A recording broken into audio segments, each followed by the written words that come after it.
All right, we are live. Hello and welcome to Monsters and Madness. This is the 53rd session here in the Zemny Fields, and we are back with Hope's Bastion. Back with Bastion's Watch.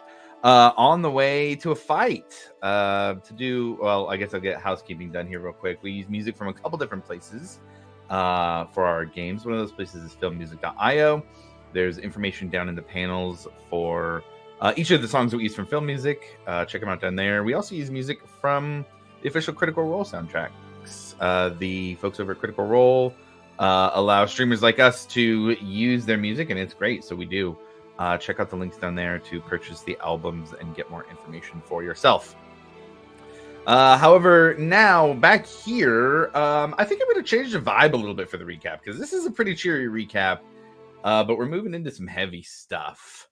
And it was a little bit of a big session last session. After the return to Hope's Bastion, after spending some time in Amon and recruiting the League of Miracles to help fortify Hope's Bastion, Bastion's Watch has been interfacing with the Cerberus Assembly. Trent Ickathon has been released and has taken on a new role within the Cerberus Assembly, added on as the Archmage of Royal Affairs, and had requested a meeting with Bastion's Watch. And it was a tense meeting after spending some time going and researching the murders that were happening, and then dealing with another dragon attack on Hope's Bastion. The conversation with the Cerberus Assembly was had, and some choices were asked to be made, some options for Bastion's Watch that Trent had put forward for ways that the Assembly and Bastion's Watch could peacefully move forward here in Hope's Bastion. At the end of that meeting, Emmeline came with a bit of worrisome news. The hydra that had been left behind during the dragon fight was still around and dealing some damage to the Shouting Sail, the ship turned tavern that had fallen from the sky that the party had spent some time in the very first session. After asking for a bit of help from the Assembly, a teleport scroll was given for quick travel. I believe Milo was the one to use the spell, which brought the party right outside the Shouting Sail to see the scene of a large undead-looking hydra that was accompanied by other small bipedal reptilian creatures that may be following it for unknown reasons at this point. We've just been here for a few seconds. So with that, I'm going to switch cameras and we're going to hop right into combat. I have the encounter builder already up. Let's roll some initiative, guys. Boy. We're jumping right in today. We don't always go straight into combat. So I love it when we do.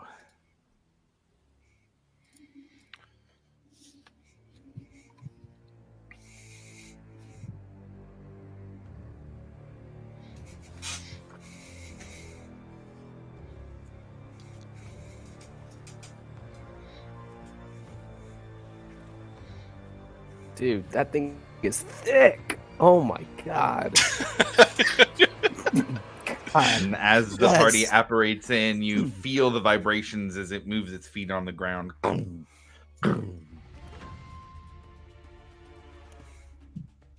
right. I see some... There we go.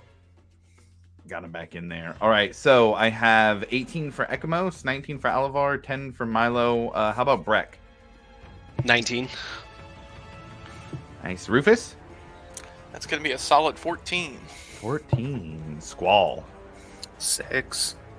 Johnny Grimm? 6. Oh, no. Undertow and tie toucher, dude. Yeah. Jesus. Rolled that too. I was like, ah. Interesting. Okay, man, you guys rolled some low initiatives. There's almost always somebody above 20. Almost always somebody above 20.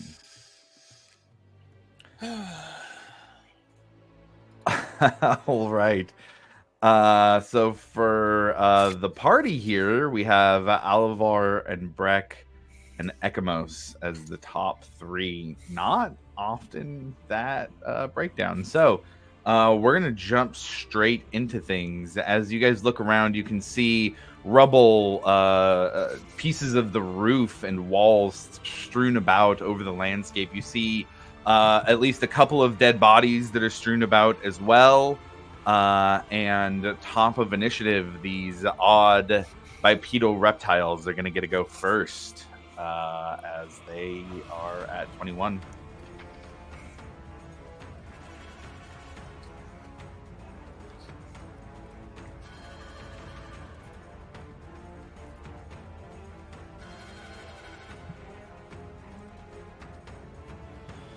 Okay, so they kind of very quickly turn their heads, seeing the new meals that have arrived, really. And this is going to go 5, 10, 15, 20, 25, 30, 35, 40. You know what? I think it's going to do that a little differently here. It's not going to go so wide. 5, 10, 15, 20, 25, 30, 35, 40, 45, 50, 55. Can't go 55. So he's going to go right up to here. You know what? He's going to action dash. And he's going to get right up in there. So he's going to go next. You guys see coming through the door, or what's left of the door of the Shouting Sail, another one. 35, 40, 45, 50. They're going to dash and get right up in Milo's face. And this one's going to hop down. I'll roll up next to make sure he can do that well. Yeah, no problem. 5. He's going to go 10, 15, 20, 30, 35, 40, 45, 50. And then he's going to dash to get right up there with Squall. So as you guys apparate, these creatures just quickly see you and start running towards what looks like the less beefy members of the group. But they have to all use their action to get close to you guys. So, Alivor, you are currently right here, standing a little bit behind Milo. You have a broken tree in front of you, and about 10 feet away, one of these claw-footed creatures. What are you doing? He's not on the stage. There we go. Hey, it is Alivor's turn first. You have Milo right in front of you, and a claw-footed reptile about 10 feet away. What are you doing? Oh, boy.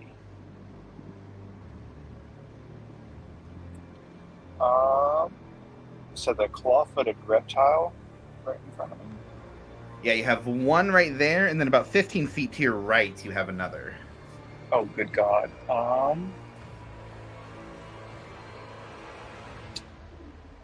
Yeah, that one on the right, like he's right next to somebody, isn't he? Milo is in front of you, catty corner a little bit, and he's right in front of Milo. All right, yeah, I'm going to cast Dissonant Whispers on him at, we'll go first level. Dissonant Whispers at first level. Okay, remind me what kind of save that is? It is a Wisdom 17. 8 on the dice, so that will be a failure for that one. Okay, so he's going to take 3d6. So, going to take 8 points of psychic damage, and he also needs to... It needs to use its reaction to move as far away as its speed allows from me. That allows a little bit for Milo there to get away without an opportunity attack. 7, Back up, bucko. 50. He's gonna move that way. And remind me, how much damage was that? I believe it was 8 psychic damage. 8 psychic damage. Okay, got it.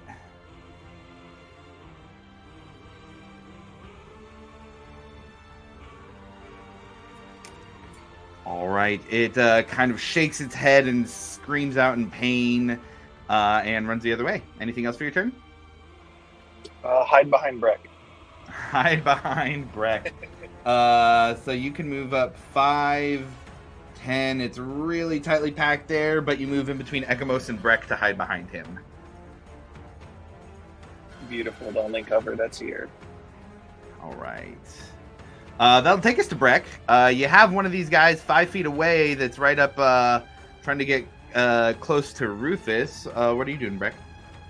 I'm going to bonus action Shield of Faith on myself. And then I'm gonna smack it with a War Pick. Ah, nice. As you pull it out, you feel the warmth in your hands. It's almost a fiery, flickering warmth. Go ahead and make that attack. 21.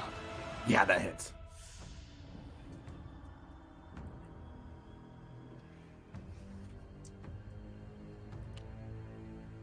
Uh, 10 points of piercing damage. Okay. And then I'm gonna hit him again. Go for it. Another 21. Yeah, hits again.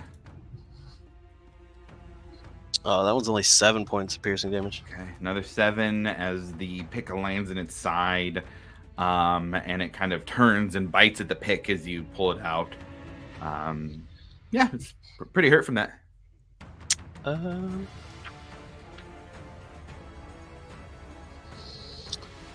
want to move me 10 feet diagonal toward the hydra? That would take you out of its melee range for the raptor. You take an oppo attack if you do that. Yeah, I'm not worried about it. Okay. You said 10 feet? Yeah. Okay. just a casual... Nah, yeah, I'm not worried about that.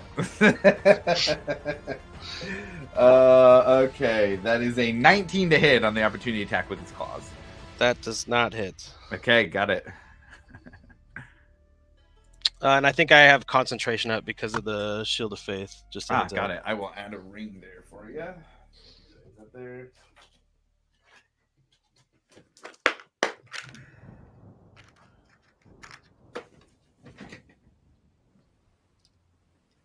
And then I'm going to end my turn right there. Got it. All right, that's going to take us to Ekamos next. What are you doing, Ekamos? I'm going to blast away what Breck hit. Blast away. Go for it. Yep. You don't have an enemy within 5 feet, so you don't have any disadvantage or anything. So go ahead and roll those Eldritch Blast turret bracers you got going. All right. 14 for the first one. Let me check that real quick. That's the one I do need to check. 14 just hits. Found it, Tasty. Okay. Second one is 21. Hit. 19 for the third. Yeah. And 28 for the fourth. Yeah, all 4. Blast this thing away, man. First 2 is 15. And second one is 7. Nice. And then the last 2, 6 and 9.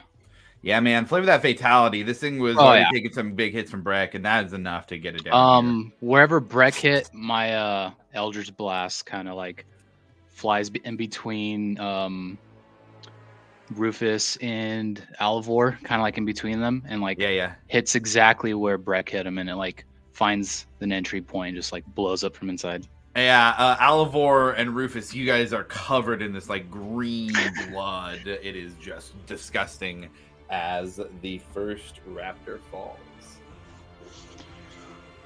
And I will stay put. All right. Well,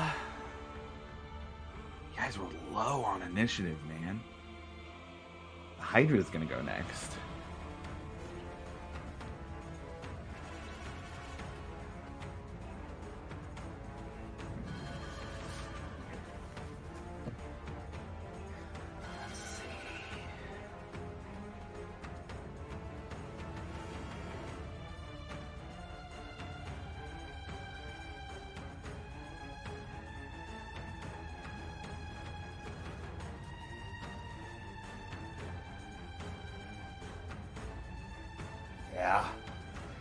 Yeah, it surveys the battlefield as one head had kind of turned and seen you guys teleport in. The Hydra is going to turn and it's going to move 5, let's see, 10, 15, 20, 25, 30, 35.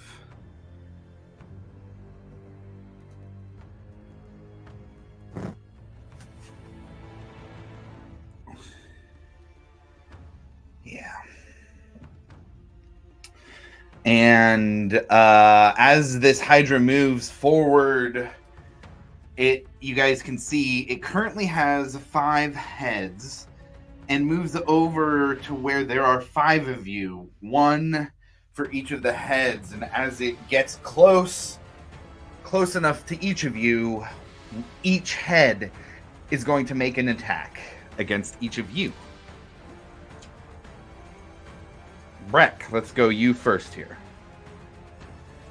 It's going to be an 18 to hit. That does not hit. Rolled real fucking low. This giant Hydra head comes and just clamps itself around your shield, but isn't able to make purchase against you. We're going to move Alvor next. An 18 as well. Oh, yeah. All right. Goodbye, everybody. Let's do it this way. You're looking at 11 points of piercing damage from that head. Ekamos next. 24 to hit Ekamos. That hits. Okay.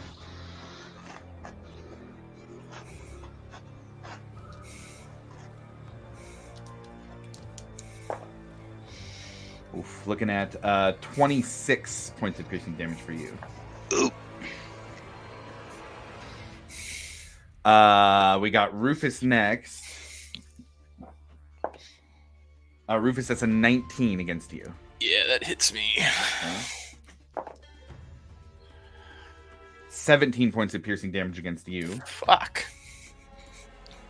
And finally, Johnny Grimm. 23. That'll hit. Oh, man. 24 points of piercing damage against you. I will do Uncanny Dodge to have it. Okay. Taking it down to 12 points of piercing damage. Ouch. All right. That is going to be the end of the Hydra's turn. All 5 heads have made an attack. Rufus, it is directly in front of you. What are you doing? Well, first, Rufus is going to say, "Oh my fucking god." And then... Am I able to maneuver around to its backside without it having an opportunity attack?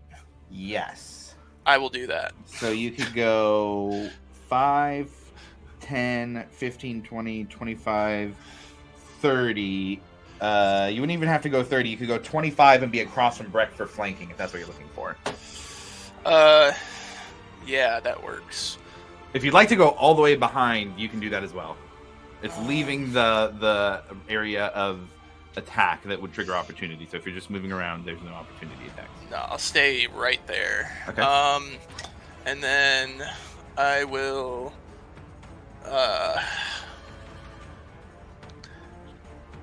fuck. I'm just gonna do some attacks with the Force Might. Sure. Yeah, go ahead and roll the first attack. Okay, first attack is going to be an 11 to hit. An 11 will not hit. You go and hit the side of this thing, and it just like you're hitting the side of a cliff or something. All right, second attack. Come on. 16? 16 does not hit him. Sorry, not 16. I'm using the wrong modifier. I was looking at my initiative modifier for some reason. It's you get more than that. 22 actually to hit. Oh yeah, 22 will definitely hit. I don't remember what the roll is with my last one, so whatever. That's gonna be a 8.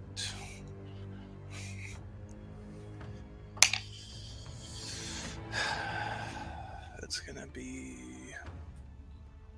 10 points of damage, and then stunning strike. 10 points of what type of damage?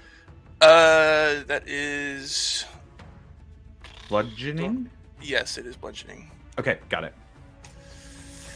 And then stunning strike. Yes.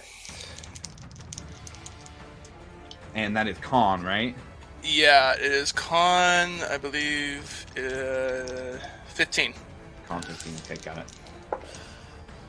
Oh yeah, gets a 26 on the roll. Damn. All right. And then I will use my flurry of blows to hopefully do something better. Oh my god. It's gonna be 17 to hit. 17 just hits. Sweet. And Milo's going to be on deck after this with Grim after that, just so you guys know order coming up. And that's going to be 10 points of damage. Okay, 10 points of bludgeoning. It's piercing because I'm using talons. Oh, you're using talons on this one? Okay, got it. Yeah. Okay, hold on. So, all right. After the talons, Rufus, Alivor, and Breck, you're all within 5 feet of the Hydra. You each take 10 points of acid damage. Well, that's cool. As you slice with your talons, Rufus, blood sprays out, and it seems to have an acidic effect on anybody within 5 feet. All right, and then I have a resistance to acid damage, by the way. Ah, there you go. So just half of that for you. I'm going to try and stunning strike it again with that hit. Okay.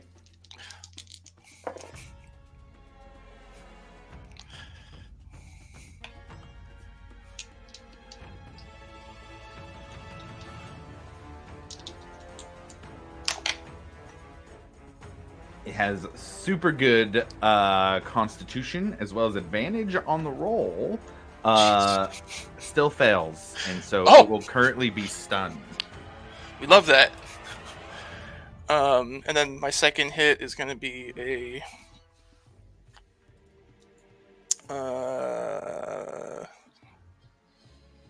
15 to hit. 15 will miss. That's all right. I got it stunned. Yeah, that's huge. And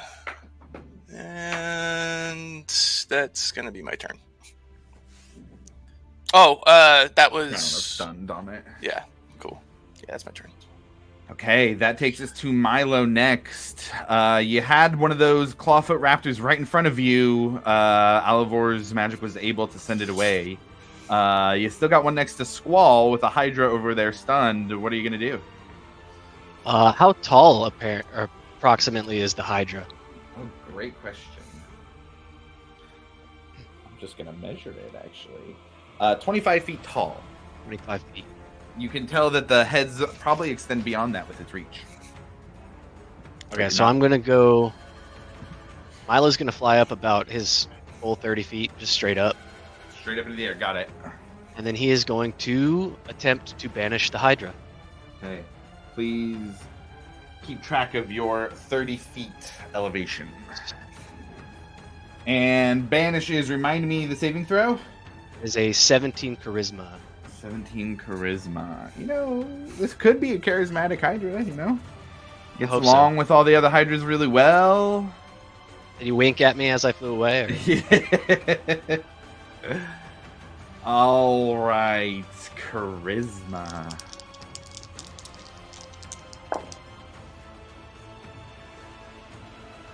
Now that's a 10. That's going to be a fail. Okay. So it is banished.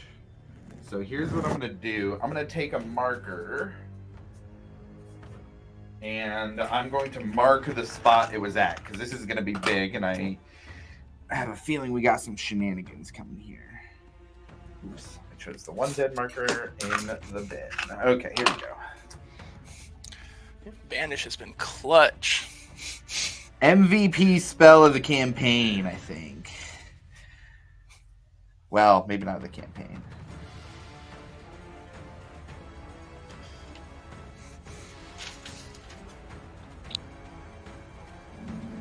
And kind of in this tree over there. All right, so we're going to mark that. The stunned hydra is banished.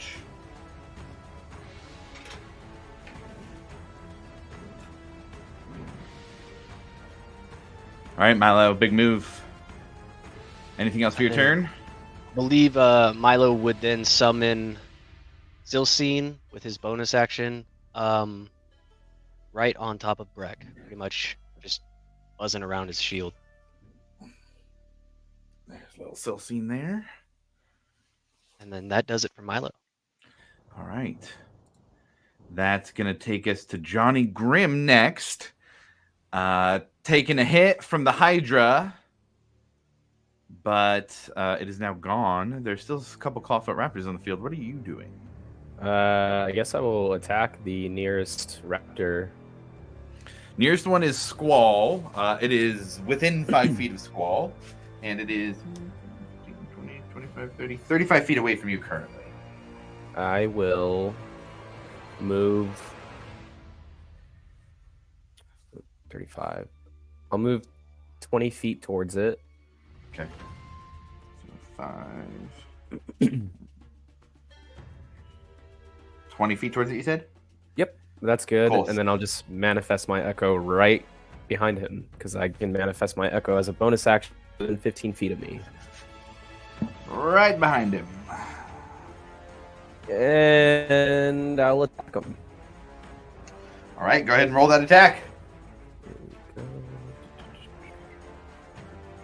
You said it's within 15 feet? 15... I can give you a flanking. Yes. Mm-hmm. If you're trying to go on the other side of him. Natural 20. There you go.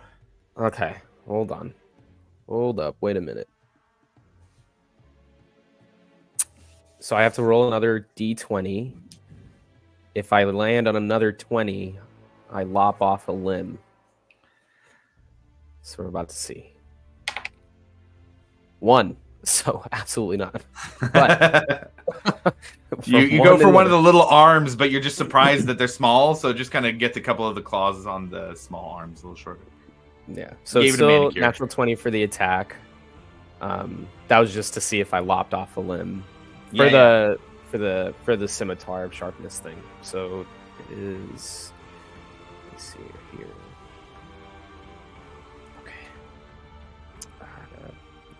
1d6. 6. So that's 10 points of slashing damage, plus an additional 14 because of the natural 20. When you attack a creature with this weapon, roll a 20, and the attack roll, the target takes an extra 14 slashing damage. So 24. Nice. And then sneak attack, right? Mm-hmm. Okay, here we go. 5, 7, 8, 10, 11, 2. So that is 22 points of sneak attack damage. Oh yeah, go ahead, just favor that fatality. I'll just Michael will just kind of appear right behind it and kind of just like lop its head straight off, and then I will then just prepare for this big ass hydra to come back. Okay. All right. So end of your turn then. I will. Yeah, because that was my bonus action. That was my action. 1 second.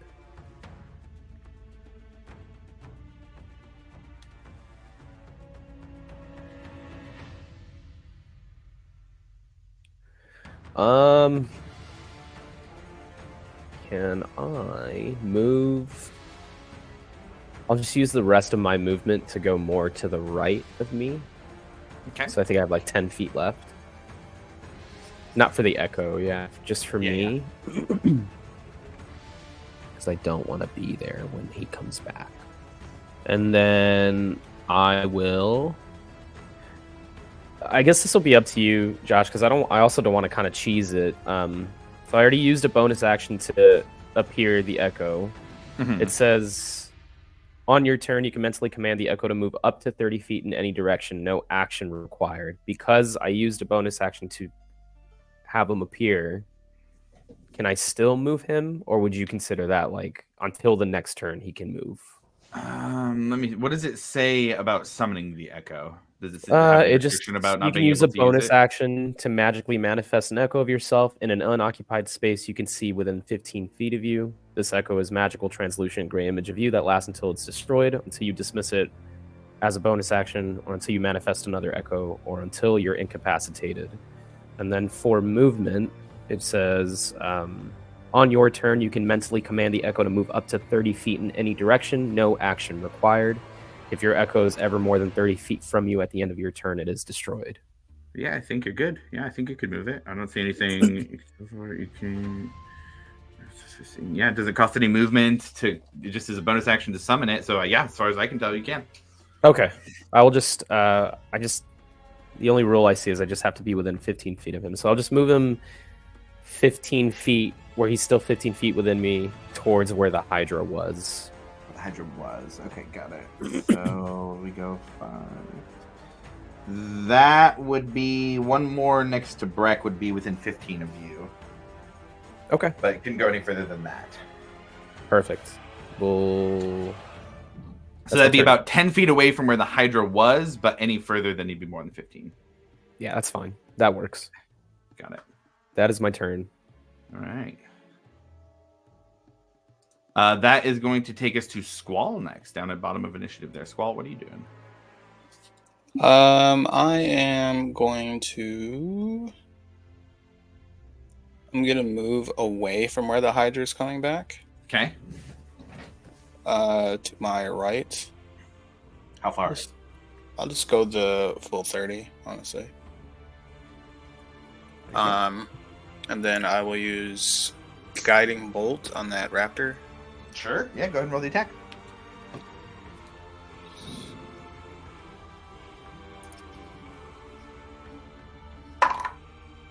Uh, 24 to hit. Yeah.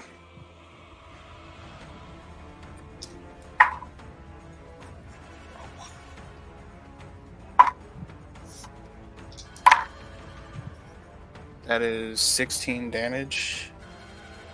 Okay. And then I'm going to bonus action Wild Shape, the Starry Archer. Okay. I was looking around for animal minis. Oh, no, that's right. Star Druid. And then I'm going to hit him with a shot. Yeah, go for it.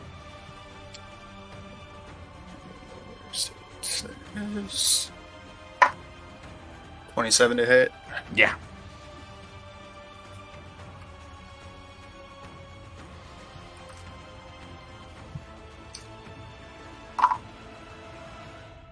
Gross. That's another. Actually, let me roll. You can crit on that, can't you? I think so. Yeah, because it should be with advantage after the guiding bolt. And that's a 1. So yeah, that's gonna be 10 points. Another 10 points of. Another 10. Okay, got it. It's looking real hurt. And that's my turn. Okay. That'll take us back up to the top of initiative. That one that you just hit there, Squall, saw the bolts coming from you. It is going to run at you for some attacks.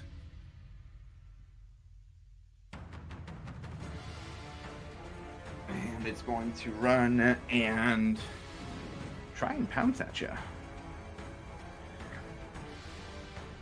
So first thing, it's going to jump at you with its claws out for a claw attack. And that's going to be a 23 to hit. That hits. All right, I need a strength saving throw.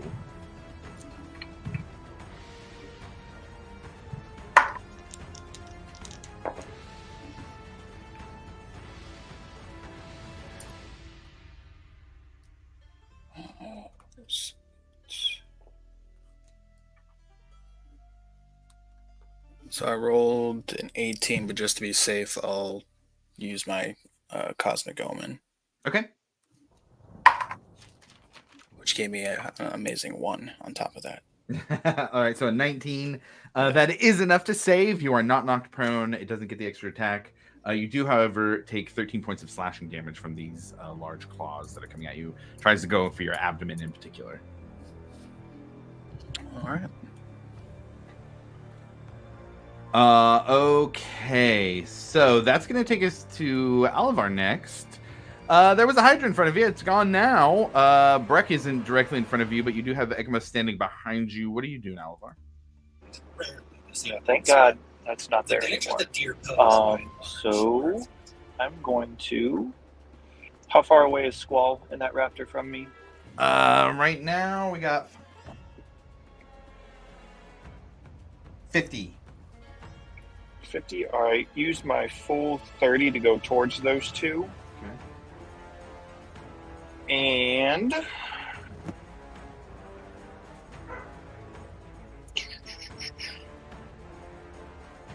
me see. I'm going to just throw, as Milo would say, the long loser in vicious mockery of that thing. Nice. All right. Let's see. It's a wisdom 17. No, that's gonna fail. Okay. So it's gonna take 2d4. What's it that? D4. 4 points of psychic damage. Okay. And then if it survives till its next turn, it'll have disadvantage on its next attack roll. Oh, nice. Okay, yeah. And then I'm just gonna chill there. Okay, got it. That takes us to Breck next. Ekamos on deck. Breck, what are you doing?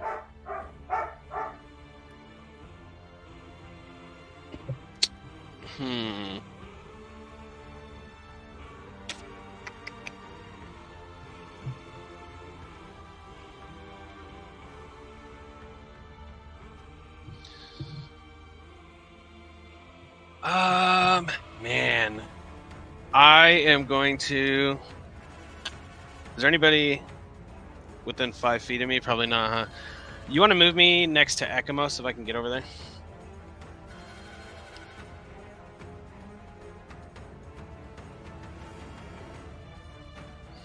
And then I'm going to do second level Cure Wounds. Yeah, definitely. So that puts you 5 feet in front of Ekamos. Be just directly 5 feet away from where the Hydra was. That was 20 feet of movement for you to get there. So if you want to adjust that anyways, just let me know. Okay. I'm fine where I'm at right there. That's perfect. Cool. Ekamos gets 14 points of health back. Thank you, good sir. And yeah, I'm gonna turn right there. Okay. Ekamos, that'll take us to you next. All right. Let's see. I'll go 25 feet and I'll get behind Rufus near that tree. Okay. And then I'm going to heal Rufus. Let's see.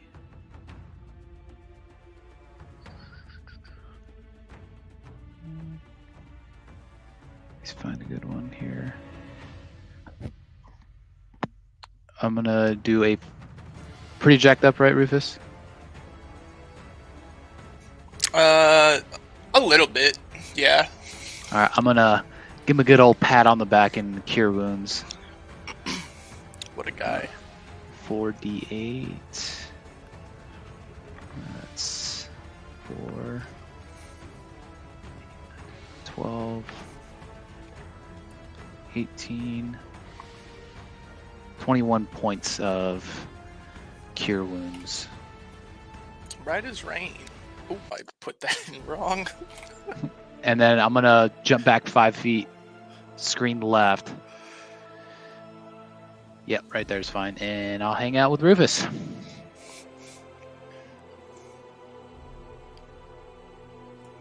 Okay, got it. A little bit of healing and hanging out by Rufus. It's the Hydra's turn.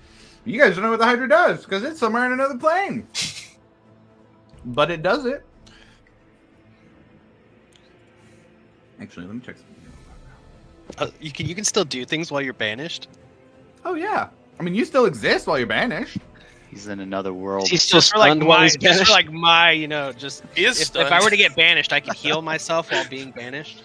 He's just floating through space, stunned. Oh, that's hardcore, dude. Yeah, absolutely. Like, banishment is putting you somewhere else. You're still somewhere else. So it is still stunned until Rufus's next turn, which is now. Rufus, it's your turn.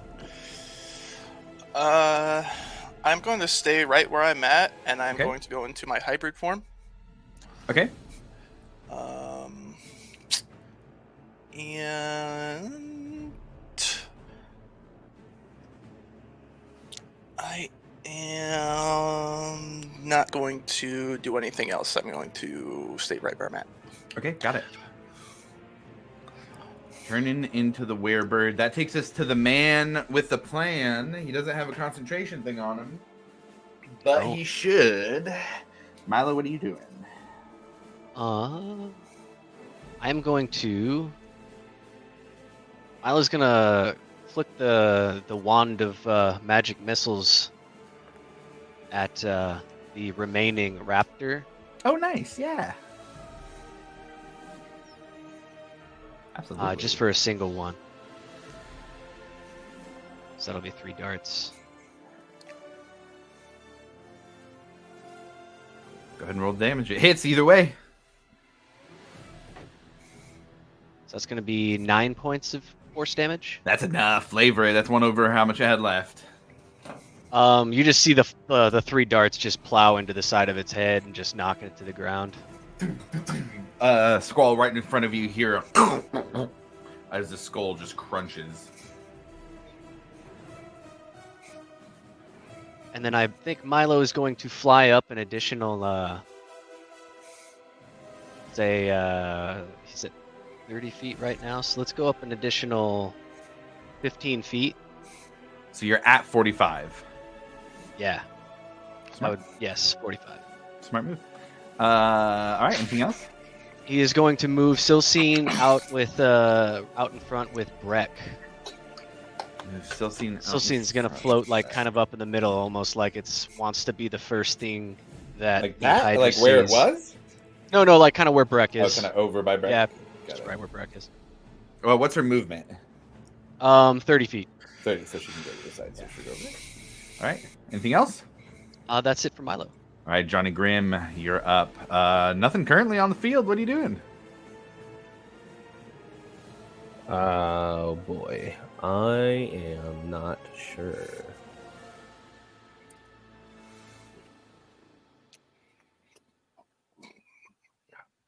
Are we still kind of like in like initiative order thing here, just waiting for the Hydra to come back? That's essentially what's going on. Is right now the Hydra is banished. So that turn that Milo just had killed the last remaining enemy that was on the field. He's still concentrating. That spell lasts for a minute. So right now there's 54 seconds or 9 rounds left on it. So essentially that means you guys have 9 rounds to prepare, or however many before Milo just drops a concentration on it before you guys have something to do. We're going to keep it in initiative for now until things play out. I mean, but that's kind of where we're working with. Right. I guess my gut instinct is to see if there's any survivors inside and tell them to fucking beat it, kick rocks, run before we bring this thing back. So I will run forward. like use my movement to run forward, maintaining the 15 feet with my echo. And I'll just yell to inside the tavern. You can leave the echo where it was. The echo will stay. Yeah, I'll just yell towards the tavern. Hey, if there's anybody left inside, we don't have a lot of time, but you need to get the fuck out now. I need you to run. Okay. Are you going to bonus action dash to get closer, or just use your movement?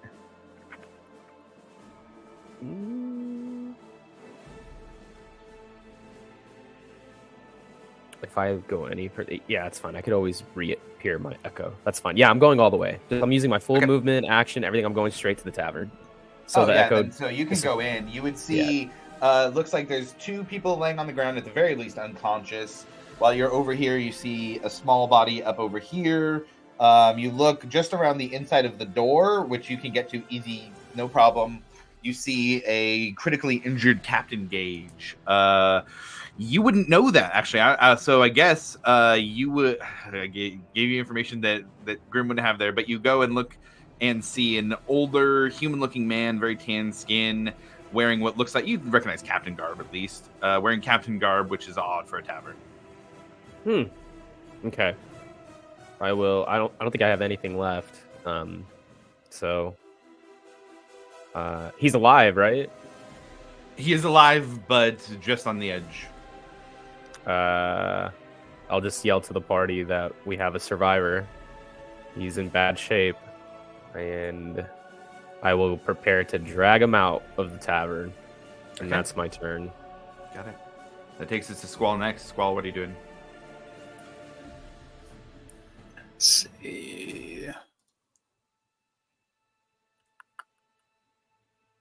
What does is that like a 20-foot diameter where the hydra will reappear? So 20 feet that way, 25 feet that way, that lengthwise. Does that make sense? Yeah. So side to side, it's 20 feet. Front to back, it's 25 feet. Probably is a better way to say it. Okay. I would like to hold an action then. Okay. What are you holding? I'm going to hold Wall of Fire. Okay.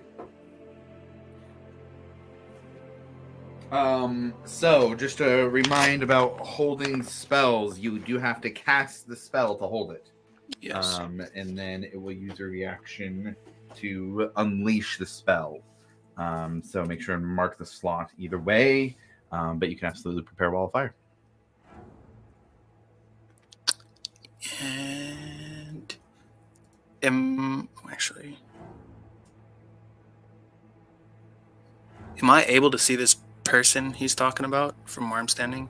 Actually, you would be able to. Just your vantage point's perfect. The door is broken off. You'd be able to see Grim kind of kneeling by this person. You wouldn't know them either.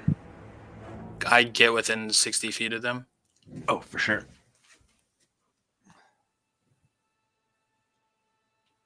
Yeah, that'll put you easy within 60. And then just to assist, I'll pop first level healing word. Okay. We just say you did that before the. Actually, no. Yeah. You wouldn't be able to do both because that's what I was wondering. Yep. Never mind. Okay. You can still run that way though, and kind of be closer to be able to do that for the next turn if you want. Yeah, that's fine. Okay. All right, that'll take us back up to the top of initiative. The Squall seems to be holding a spell. The Raptors are all dead. Alivor, that takes us to you. What are you doing? Okay, I'm gonna back up probably 10 more feet to the where Squall was. Okay. And then I too am gonna hold an action for whenever the Hydra pops back into existence. What are you holding? Stinking Cloud on its position. All right, same thing there. Make sure and mark the spell either way. Yep. And we will deal with all the ordering shenanigans once this happens. This is gonna be a crunchy coming back into existence for this Hydra. Okay. Yeah, stinky too. Anything else for you? Nope, that's gonna be it. Got it. Breck, you are up. Ekamos on deck. I will use 5 points of lay on hands on myself. Sure. And that's it. Okay, got it. If that is it, then we will move to Ekamos. I'm going to move 30 towards that downed individual to the left of the tavern. I don't know if that gets me full. Gets you about 10-ish, 10, 15 feet away from them. 10 feet from there. I give you 10 feet from their feet. They're kind of diagonal spaces. I'm going to use my amulet and cast a first level Cure Wounds. Okay. Before you do that, roll me a D100 and then roll the healing. Okay. D100. I'll just do it on the thing.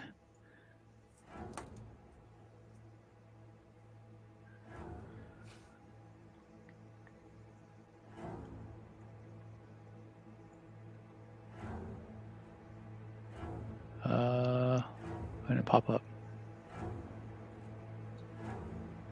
That right? 18. What the hell? 18. Okay, got it. Okay, so go ahead and roll the healing. Yep.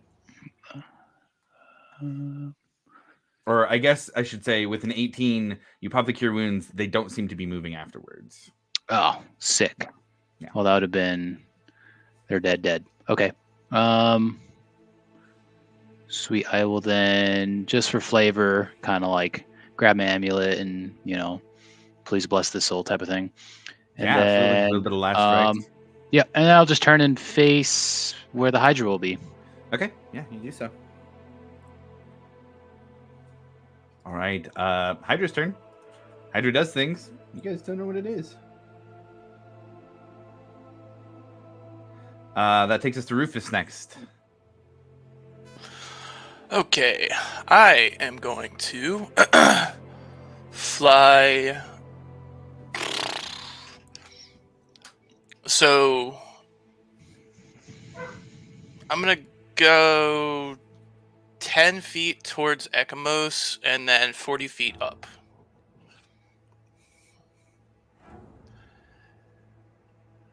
And then I am going to hold an action.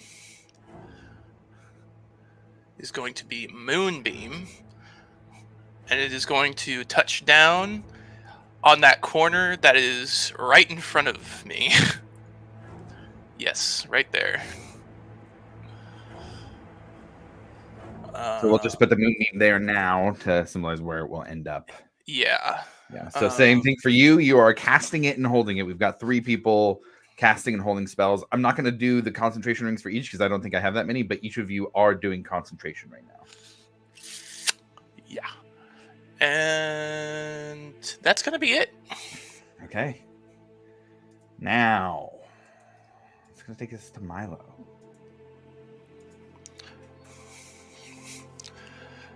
How far away am I from the hurt innkeeper? How far up are you in the air? I am 45 up. 45 up. Looking to try and get within 60. So I think what I'm going to start doing when we're doing elevations and, wonkiness, because the problem is if I measure this way, it kind of gives a thing, but it really only accounts for about 30 feet. But that's easier. So I'm just going to kind of have it be, since these are always 30 feet up, rather than dealing with a bunch of math, I'm just going to start using the stick and kind of have it be a little generalized if you're that way. Does that work for everybody, or does anybody want it like super crunchy on doing the math on where exactly you are? Down with whatever's easiest for you, man. Okay, cool. So we're looking at 65, 70, 75 feet away currently. Oh, okay. Let's move a full 30 towards Squall. So that'll put you right up next to Squall, but 45 feet up. And that should be within 60 feet, right? Yes, sir. That'll put you at 45. I'm going to bonus action Healing Word on Captain Gage. Okay, and you would recognize them. That'll be 6 points for him. Okay. Graham, you and can hear give a little bit of a cough and doesn't look so close to dying now. And then Milo kind of turns back to everybody else and just kind of, is everybody ready?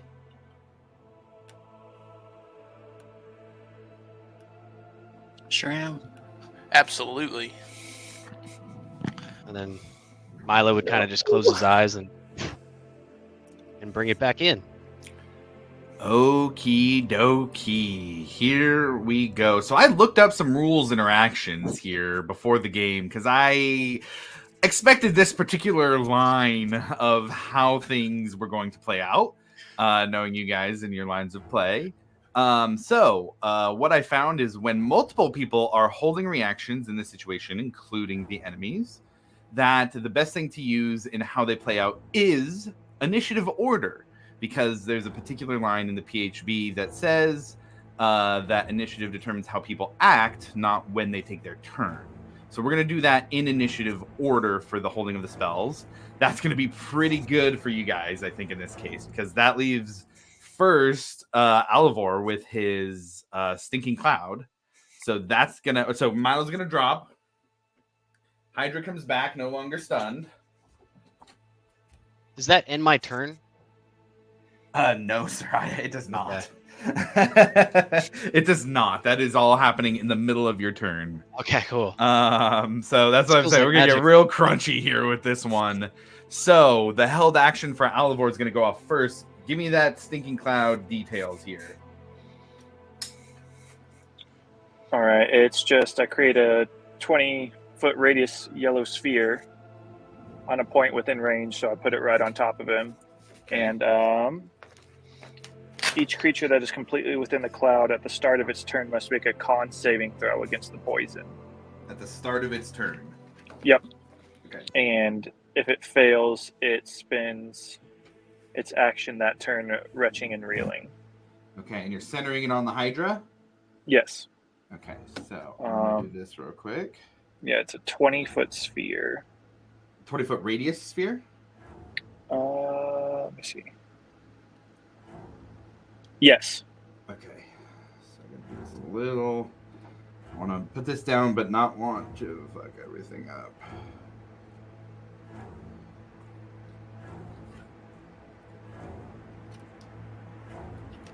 Ooh. Uh-oh. So that we can show how it's centered. Put that back there. All right, Stinking Cloud. Quick question. I just read this. I mean, it's too late now, but I just read this. Is the Hydra, does it need to breathe, or is it immune to poison? You're not sure. Oh, well. There we go. Does it need to breathe for Stinking Cloud to work? Yes. Okay, it says creatures that do not need to breathe or are immune to poison automatically succeed on the saving throw. Okay, got it. Okay. So that is Alivor first. We had no held actions from Breck, no held actions from Ekamos. We did have held actions from the Hydra. So, who is around? I think there's only two of you who are within range. And Rufus, you said you're 45 feet up specifically? Yes, 40 feet. 40 feet up. Got it. Okay, so it is 25 feet tall. It does have a 15-foot reach with its heads.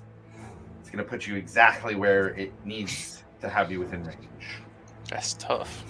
So we're going to go in order here. We've got 5 heads. It does have a particular order. It does these things. Breck, it's going to go first one against you. It's a 22 to hit. Nope. Okay. Next one is Rufus. 28 to hit. That definitely hits me. Okay. So I'm going to use this. Oh, no, I use this. Here we go. That's 23 points of piercing damage. Make a Constitution saving throw for concentration on holding that moonbeam. I haven't sent it out yet. For holding the cast of the spell. Oh, okay. What do I need to? So you said concentration. Concentration. It'll be half of 20. So got to beat 11. Shit. 4. 4. Okay. So your moonbeam concentration does not work for holding that spell there. Rip. Next third attack is going to go back at Breck. That one's a 22 again. Nope. Breck, I think it's rolled like an 8, 12, 12 on the dice against you, which is not very good for it. Fourth is going to go back to Rufus. See, I'm sorry. That's a 28 again. Yeah. The same roll for both of you guys. And that one is going to be 13 points of piercing damage. Cool. Final attack at Breck. There we go. That's a natural 20. Can I use a reaction? Yeah. There you go. Never mind. Silvery barbs. No, you cannot. Your reaction is was your spell that you cast. I would like to use a reaction. Milo, you're in your turn, but you can use a reaction. Okay, cool. And that doesn't stack. That's cool to stack, right? How high up are you? I was 45 feet. And you needed to be within 60 for Silvery? I believe so, yes. Yeah, you're within 60. You're within 60. Favorite, my man. Oh, you know how I feel about Silvery Barbs. You know how I feel. Who are you giving advantage to? We're going to give it to... Does it have to be within the same 60 feet? Or can I just give it to think so. I would call that yeah, it does. Is Rufus within 60 feet? I'll call yes. Yeah, okay. I'll say yes. On the easy measures that we're doing, yes. Then we'll go with Arbuckle over there. Cool. All right, Rufus, you get advantage. So Breck on the re-roll. It is a 28 this time. I'm gonna cast shield. Okay. Does that get you to 29? 30. Brett, give me some flavor on what it looks like when a 28 to hit is a nearly impossible attack to dodge, right? So your AC is insane. Give me some flavor of what that looks like in dodging this huge Hydra attack. Oh, man, it's all shield, man. I'm just going to try to glance it off the shield as I kind of sidestep it a little bit. Okay, so I'm going to give you this, too. You have the feeling from your shield, right? Because that's your Warlock spell of having the power of your patron. But you also feel a fire attached to this shield that you could use instead. And the fire could be the source of the spell. What do you choose? I choose my patron. Okay, you do so. And there's almost this flash of yellow behind you as it blocks the attack. And all 5 Hydra heads kind of rear back and start chomping and looking at you in this odd, aggressive way. Okay. So that was the Hydra's held actions. Rufus, you had concentration broken. We still had Squall's held spell. So Squall, go ahead and get your spell off. So, Wallfire allows me to create a wallfire in a solid surface within range of 120 feet. I can make that wall up to 60 feet long, 20 feet high, and 1 foot thick, or a ringed wall up to 20 feet in diameter, 20 feet high, and 1 foot thick. So okay. I'll go for the ringed wall, as large as it needs to be. If that is that, I think 20-foot diameter is the max, right? Yes. Okay, I have a 20-foot radius thing up there right now. Funny enough, it is 20 feet wide. So I think the Hydra itself can just represent where the wall of fire is, if that's cool with you guys. Yeah. Because of the way it sits, the actual base of it would be what you're looking for there. Okay. So the base itself is like a 4x4 base with the tail overlapping. That's why it gets the extra 5 feet on the backside. So if you just want it to be that, we'll just say the base of the Hydra is a ring of fire right now. And I think that's some damage to start, or is it just on its turn? So it says when the wall appears, each creature within the area must make a Dex saving throw. In the area, and how much is the area? On the inside of inside of the area. Okay. Yeah, so everything on the outside of the wall it doesn't give damage at all. Anything within 10 feet of the side that I choose takes damage. So this is a Hydra barbecue now is what we're doing. Exactly. Got it. So, and what's the save on that? That is going to be 18 Dex. 18 Dex. And none of those things. So, yeah, that's a fail. Okay, so it takes 5d8. Okay. And I was going to get your clarification on this. So it says on one side of the wall selected by you when you cast it, deals 5d8 to each creature that ends its turn within 10 feet of that side 10 feet on that side of the wall or inside the wall, which is what I'd used. A creature takes the same damage when it enters the wall for the first time creature takes damage when it enters the wall for the first time on a turn or ends its turn there. The other side of the wall deals no damage. So the way I read that, on a turn, the first time it enters, it's going to have to make the save. So right now is a turn that it is on there. The way I read that, are you talking about like for its turn, or how do you mean? Like going forward, because it lasts for a minute as long as I concentrate on it. So going forward, essentially, if it wants to do, the way I'm going to rule it here with the Hydra heads, it has a reach of 15 feet, but it's now encircled by a ring of flame.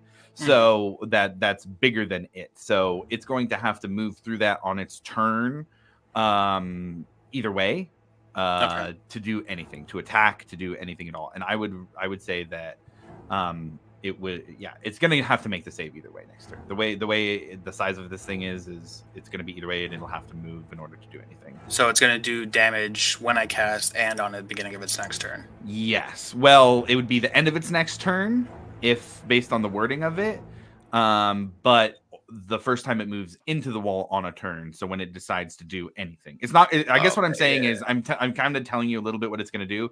It's not going to not do anything, so it's going to take the damage. Okay. Yeah. Cool.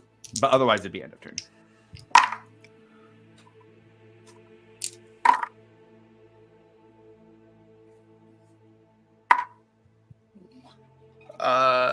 It's 30 points of fire damage.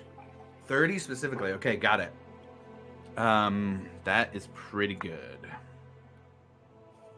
One of the heads kind of tries to reach out and bite at Breck, and the wall stops it, and you see it kind of eating away at the flesh of this thing.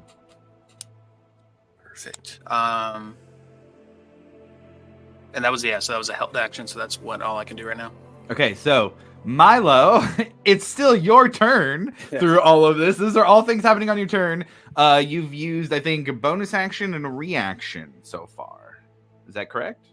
Yes. Okay, got it. So I think you still have your action. Which I can't cast any spells, right? Even with the Wand of Magic Missile, that still counts.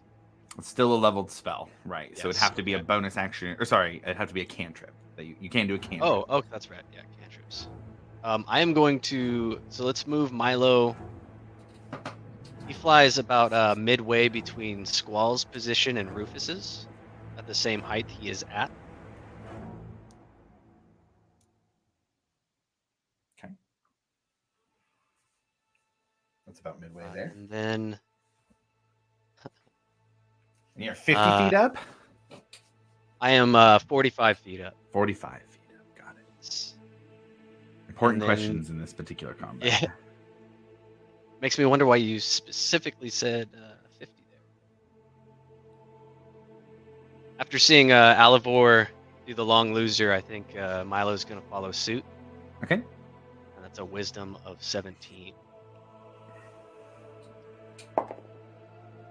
Well, if you want to know things that a Hydra is not, wise is one of them. That's a failure. Awesome. That'll be 3 points of psychic damage and disadvantage on their first attack. Okay, got it. That's it for Milo.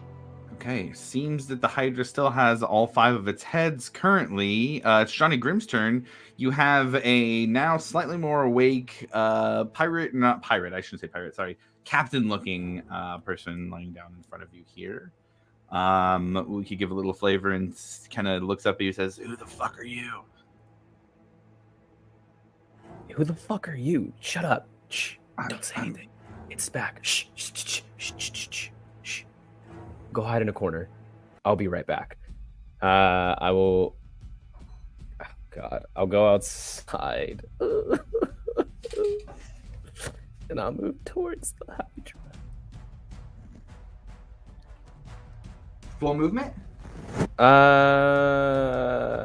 how close feet am I now? There. Like, how close were you where you started?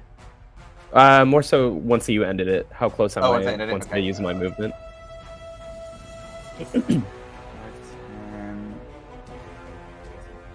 15 feet away. I will poof out as a bonus action another echo right behind it. And then we are just going to start slashing away at this thing, I guess. Yeah. Okay, go ahead and make the attack. There's an ally within 5 feet. It's flanking as well. You get an advantage on the roll. Excellent. We love that. Okay, here we go.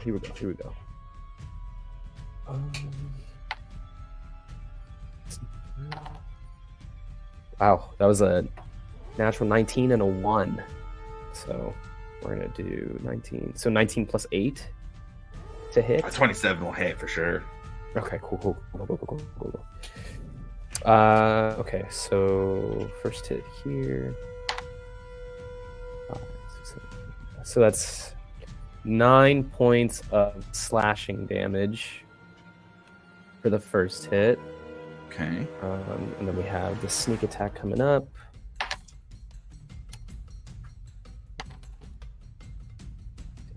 $13, 14, 17 points of sneak attack damage. Okay. And then I'm just gonna unleash Incarnation, so my Echo's gonna do another attack. So you can heighten your Echo's Fury whenever you take the attack action. You can make one additional melee attack from the Echo's position. Okay. So I have that up to 4 times, so we're gonna do that. So I'm gonna make another attack. It's gonna be a 26 to hit. That will hit. Okay. And that is just 8 points of slashing damage. Okay. And then I might as well just go full balls to the wall here. So I'm going to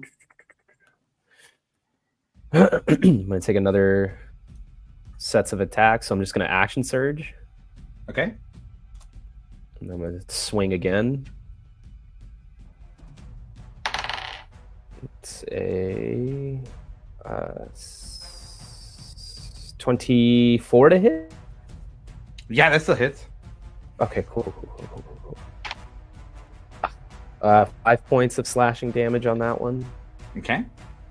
And then, would I be able to unleash Incarnation again after action surge, or would that only be once?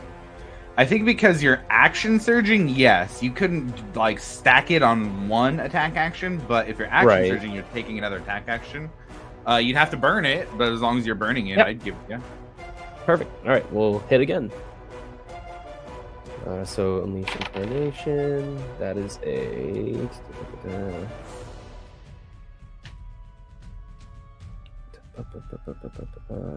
2, 3, 4, 5, 6, 15 to hit.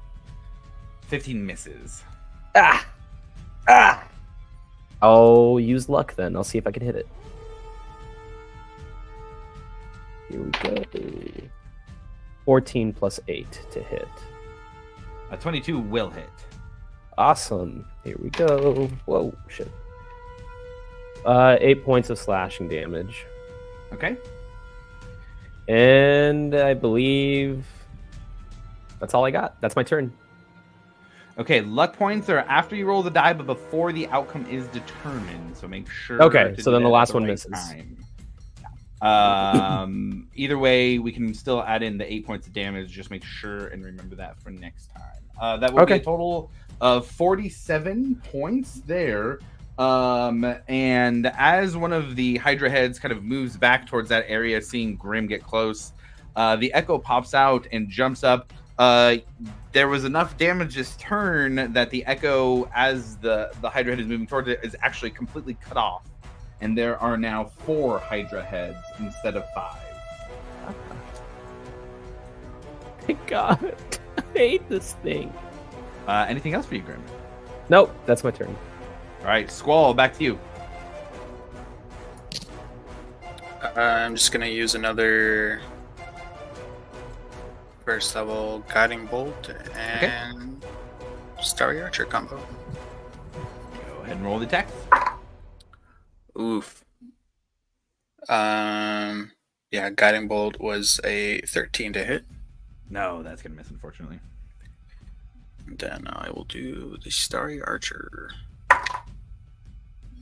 All right, well, that's my turn. Oh. Ouch. I rolled 2 13s. Ouch, ouch, ouch. Okay. Any movement or anything? How far away am I from it? Right now you are 35? I guess I'll back up like 20. Got it. Moving away. Not a bad idea. Anything else? No, that's going to be it. Okay. That takes us to Alavar. You're over there to the right of the Hydra, about 30 feet or so. What are you doing? I'm going to back away 10 more feet away from the Hydra. Yeah. And that puts me at, you said, so that'll put me at like if you're 40. looking for exact, 5, 10, 15, 20, 25, 30, 35, 40, 45 feet away. Okay, perfect. Then I'm just going to do what I do the worst and try and hit it with a crossbow bolt. Yeah, go ahead and roll. Good luck. And as in a great fashion, I rolled a nat 1. Alavar's weapon is just not the crossbow. Yeah, I'm gonna have to try something different. Okay, got it. You know what? Just back me up another 10 feet and call it my turn. Got it. Turn for Alavar. That's going to take us to Breck next. Breck, I need you to make a Constitution saving throw for Alavar Stinking Cloud. You are fully in the cloud. And that's poison, right? I believe so.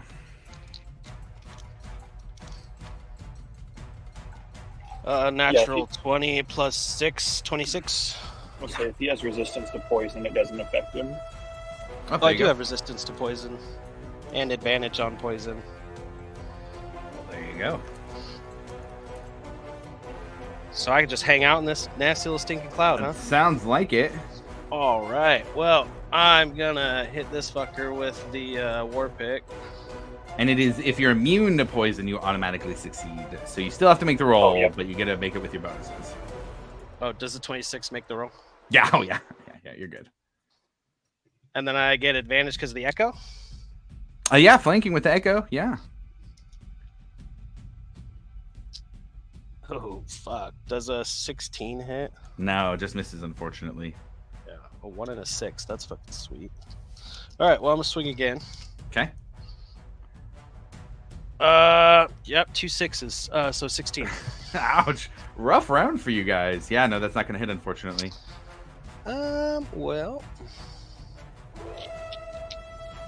I would like to move out of the stinking cloud. Okay. So to get out of it, you'd have to go 5, 10 feet back. Okay. Be 15 feet away from the Hydra. That is still in its melee range, so that would not invoke any opportunity attacks. Cool. All right. Yeah. Okay. That's my turn. All right. Ekamos, you're up next. All right, Ekamos is gonna back up full movement behind that corpse. And yeah, that's good. And I'm going to blast away. Blast. All right. First beam. Where'd it go? First beam for Dirty 20. Dirty 20 hits. Next is a 24. Hits. Third is a 12. Does not hit. And fourth is 29. Hits. All right. First two is 10. Second one is a 7. And fourth one is a 10. Okay. What was the first two? The last one was a 10. What was the first two? Yeah, last one was a 10. Oh, shit. First one was a 10. And the second one was a 7, I think. 10, 10, 7. Okay. Yep. 27 total there.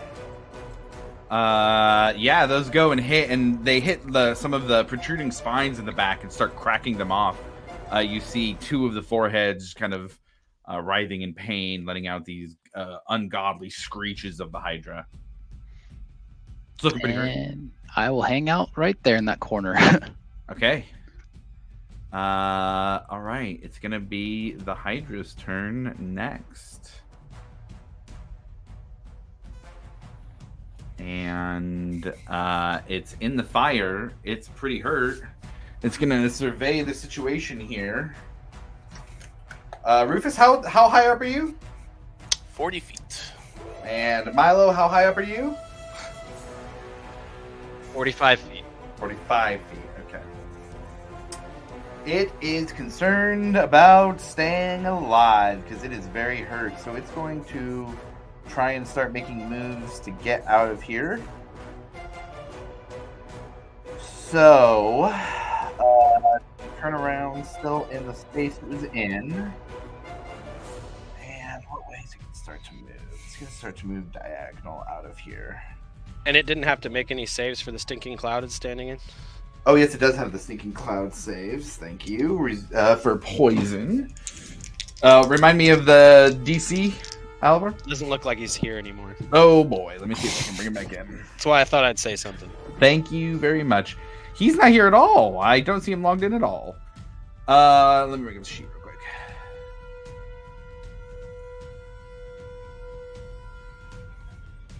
Here are the aforementioned speed bumps.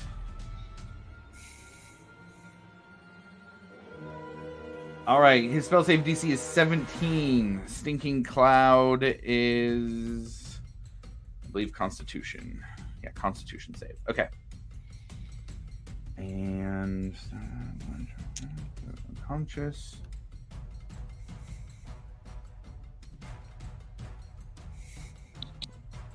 Ah.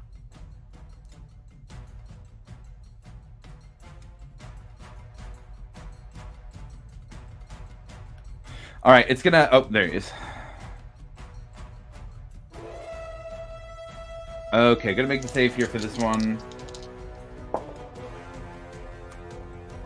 Yeah, that's gonna be a 19 on the save. And seeing that there is a cloud around it, you kind of see the airflow around the cloud itself, and it kind of all four of the hydra heads take in a large breath as well.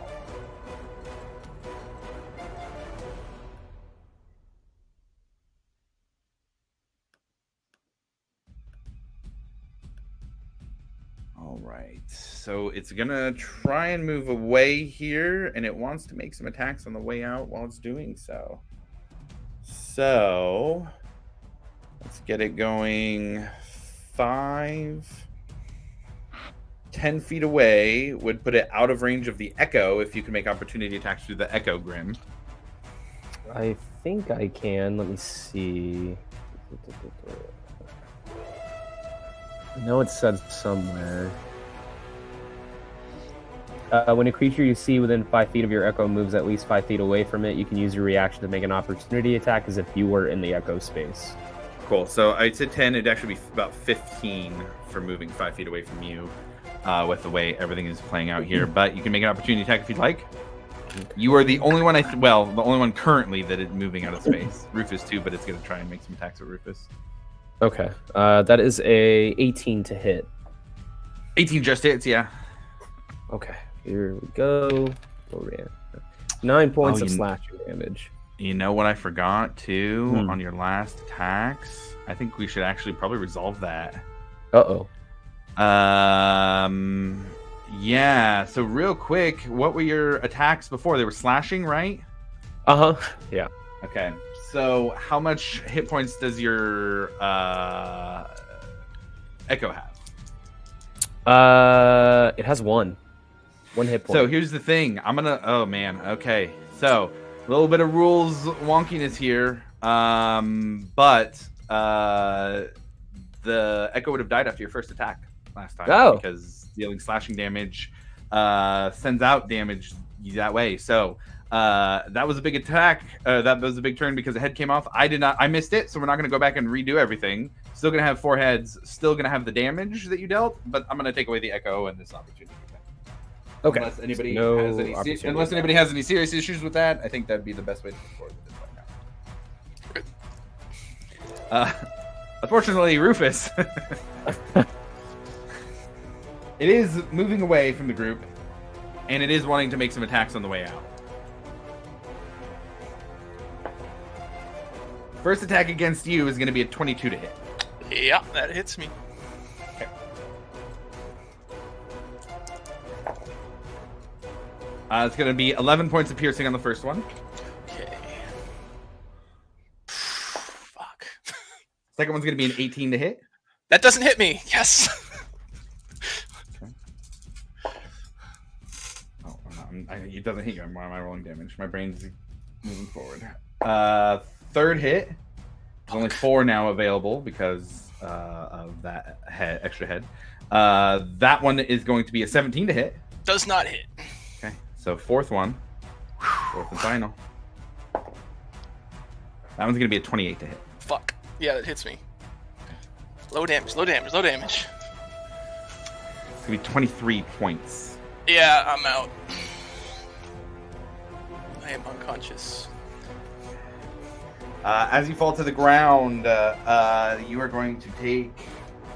Do I have my reaction?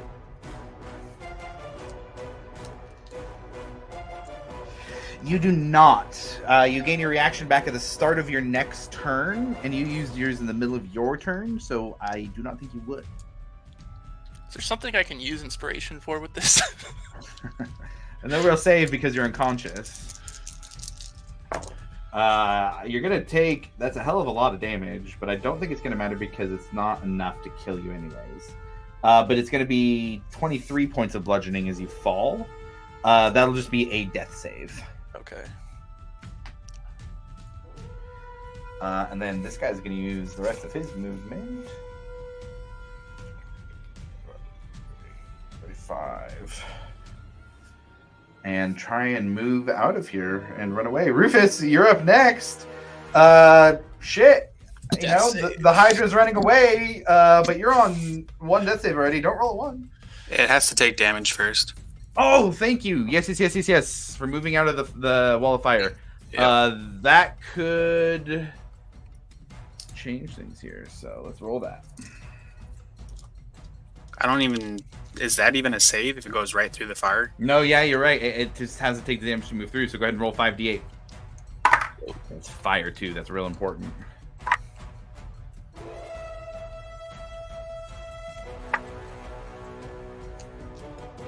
$28. 28. Okay.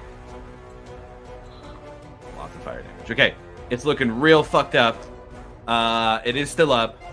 Rufus, go ahead and roll that death save. All of my dice have been giving me bad rolls today. Don't be a bad roll today. Come on, don't be a bad roll. 18. 18. There you go. 1 success, 1 failure. And that'll take us next to Milo. There is a very injured Hydra running away. Rufus is down on the ground near you. What are you doing? Rufus is within 60 feet. I think with our new easy peasy measurement, yes, he is. Is he like in gas or something like that, or? He's Yeah, he's in the stinking cloud, technically. That doesn't do damage, does it? The No. cloud? Okay. I was going to say, I'm immune to poison anyway. Can I fly down to him? That's pretty far. Never mind. Hold on. I'm gonna hit him with the healing word first of all. Okay. Oh, man.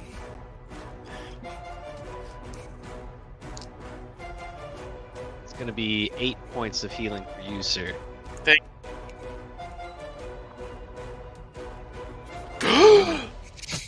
Stinks in here.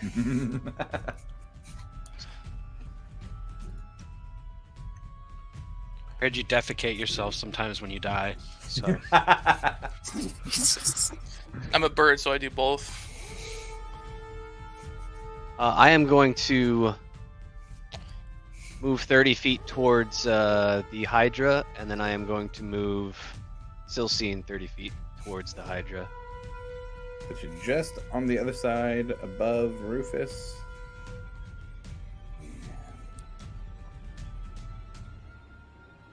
Still seem pretty close.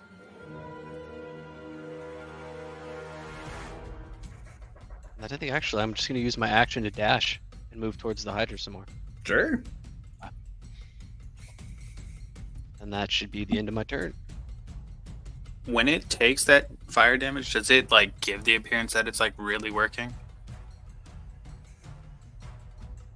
What it looks like it does is not in the sense that you're saying. Okay. I think kind of in the coded language of D&D, but it does look like it is having an effect that is stopping regrowth of skin that is on the hydra. So it does look important. It does not look like it's extra effective. Okay. Josh, can I take that back? Take back the dash? The dash, yeah. Yeah, within 60 feet?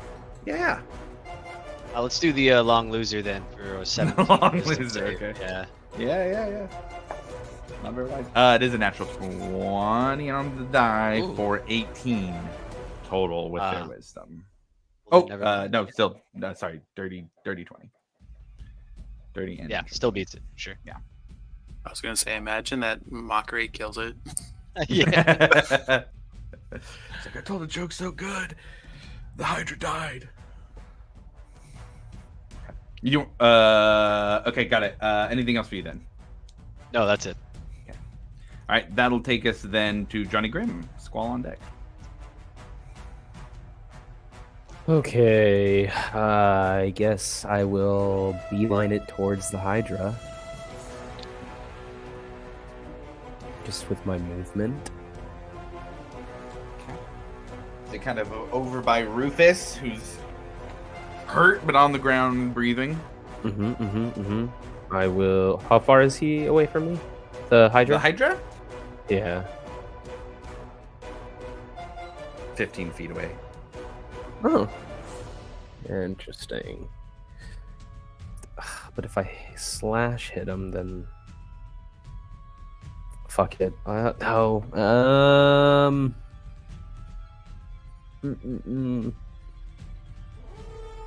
Yeah, where you going, Mr. Wiggles? I'll summon another echo right next to him as a bonus action.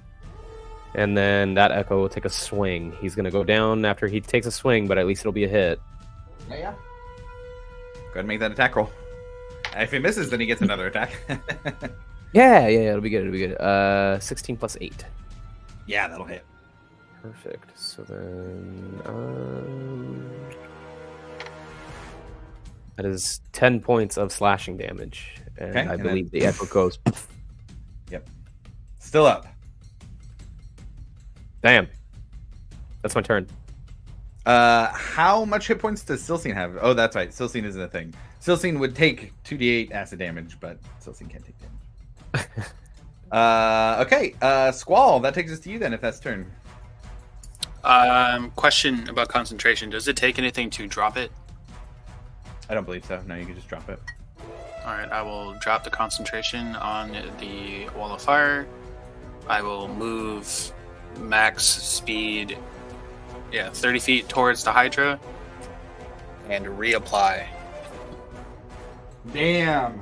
All right. I think that'll probably do it. Roll some damage. I mean, if you want, there's a deck save. Oh, is there a deck save on this? Okay.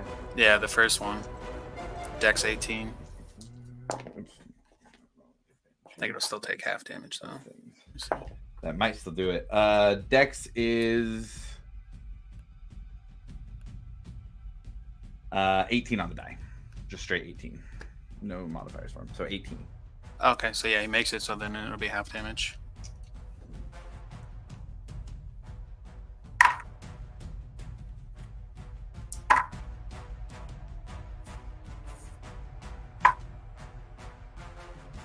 It's 20. 20 halved or 20 total? No, 20 total. 20 total. Okay, got it. So it'll... okay, got it. So 10 would be half of the rolls you made then. Yes. Okay, got it. Still up just barely. All right, bonus action starting Archer. Yeah, there you go. Dirty 20. Hits. Oh my god. 9 points of radiant damage. That is enough. That flavor that fatality here. This is a pretty cool kill for Squall here in the campaign. What does that look like?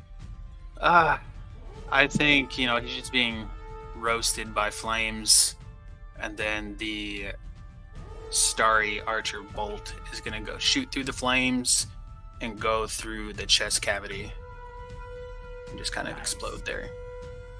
And the way that this hydra is, it has almost these like really metal-looking scales on the front side, and those just kind of heat up, and then just, and you see all this gore and viscera with what is left of its heart oozing out the front as everybody feels as it hits the ground, and everybody bounces around a little bit. And that will take us out of initiative with a dead hydra there.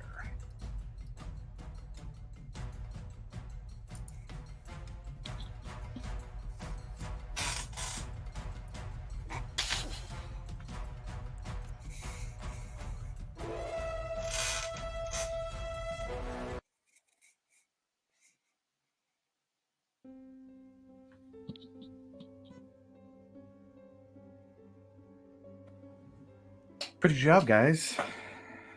It was handled quite well. Sweating. You guys had it covered. Yeah, really glad I don't have very many social spells to use, so I just picked a whole bunch of offensive ones in case we came to blows with the Cerberus Assembly. Definitely some good spells used there. All right, with that, what are you guys doing? There's a dead hydra here, a couple of dead clawfoot raptors.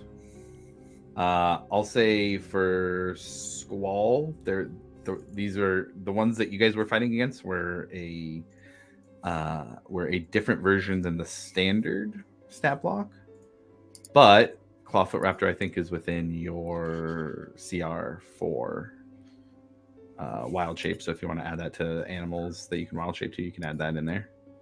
Not that you ever wild shape into animals. Let's see. I'll yell to the tavern, "You can come out now, it's dead." See individual kind of poke their head out. Half of the team here, mostly, I'd say Alivor, Breck, Milo, would recognize Captain Gage here. As he starts looking around, he runs over to the closest dead body, the one that was closest to Grim when the Hydra died, and starts trying to tend to them, shaking them, seeing if they're alive. They do not seem to be. Can I join them and start to cast Gentle Repose on them as Sure. a ritual? Yeah, absolutely.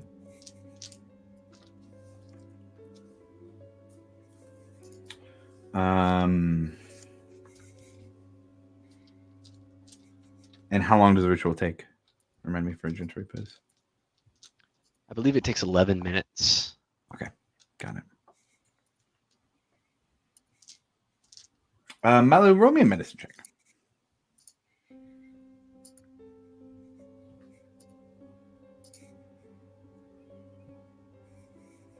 18. Why is medicine wisdom? I don't know. There's some weird stuff sometimes. Why is nature Gotta intellect?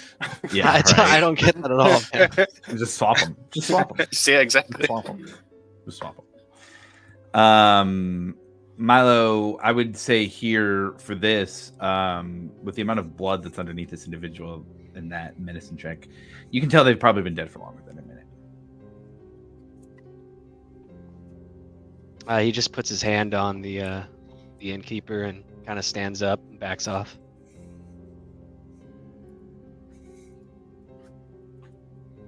And he starts to kind of get a little bit mad. I think you can see a little bit of frustration in his face. And he gets up and starts moving, looking for others.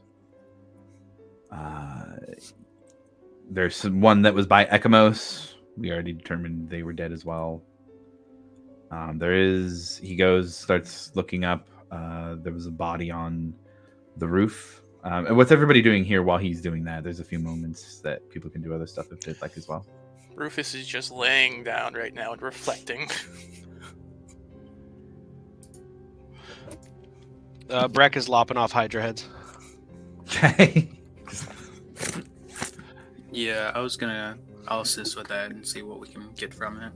Okay. I will tend to Rufus. Nope, we had a couple people saying stuff there.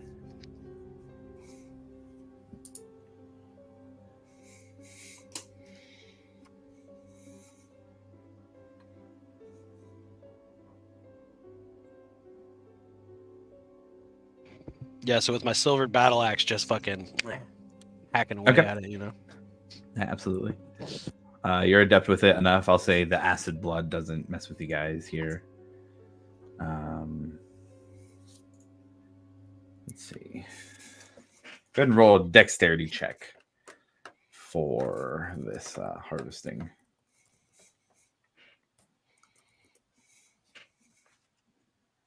Can I get guidance on that? Yeah, that's fine. We can do that. I got a dirty 20.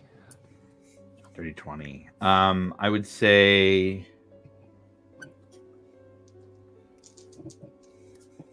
And what's the guidance? Is plus what? D4. Oh, okay. So 23. 23.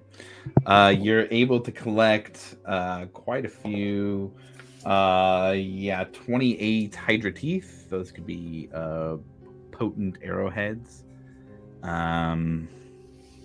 Let's see. Hydra blood. It's acidic right when it leaves the hydra.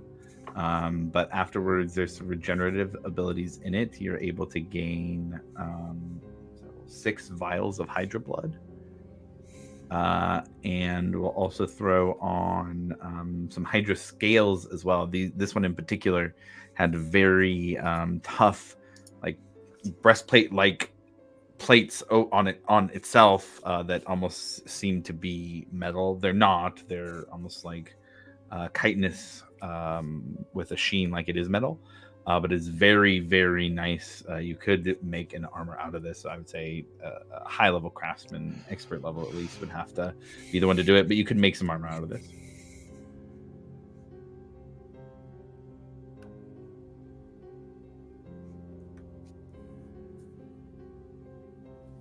So blood, teeth, and scales. Ekamos, you were trying to do something?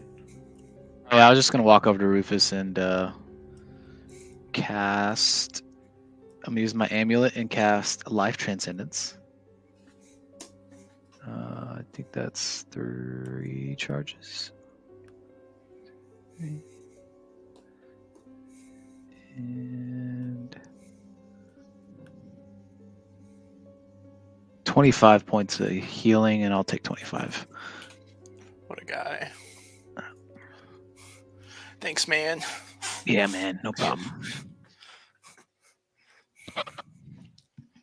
Cool. And Grim, and something you were trying to do? I'll just help try and look for other survivors or go inside the tavern and see if there's anybody else inside and kind of do that. Yeah, so I would say Captain Gage goes over to the right. There's somebody who was I described him as a smaller person. Captain Gage yells out, "Brazira, over here!" And you help him kind of get up there. There is a halfling Brazira heel step. You guys would, I would say, Milo, Alivor, Breck would recognize her as the halfling server from the Shouting Sail from the first night you guys were there. She's hurt also, but still alive.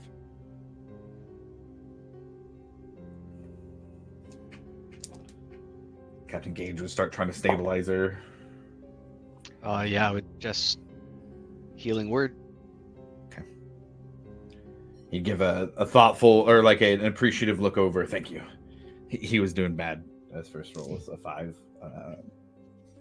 Brazira would kind of wince in pain as he was looking over her until Milo came over to do the cure wounds. Currently looks like Brazira and Captain Gage are the only 2 survivors that you guys are able to find. Grim, you can roll an investigation check if you'd like.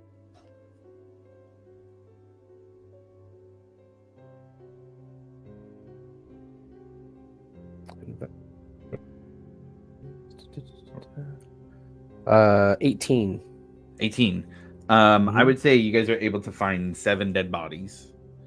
And just these 2 left alive. It was a pretty destructive attack. They weren't really expecting it. The clawfoot raptors were also there picking things off. Mostly massacre. I'll relay that information to Breck, and obviously there'll have to be some sort of cleanup so that people can come collect their fallen, but only 2 survived. I'm going to use detect magic and just start walking around to see if I just notice anything, anyone.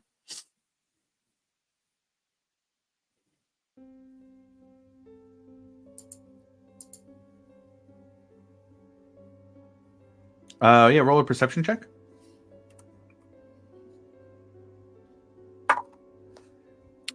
Dirty 20. Dirty 20? Man, I would say you see like a enchanted dagger that the captain has. Not really anything besides that, though. Mm-mm. And then just with, like, obviously outside of the 30 feet, if I see, like, anyone or anything watching. Yeah. Okay. Pretty quick. You can find the Hydra's tracks to here. There's no latent energy or signs of anything that was very magically involved. Okay. Brazira has a few components on her belt. But yeah, that's about it.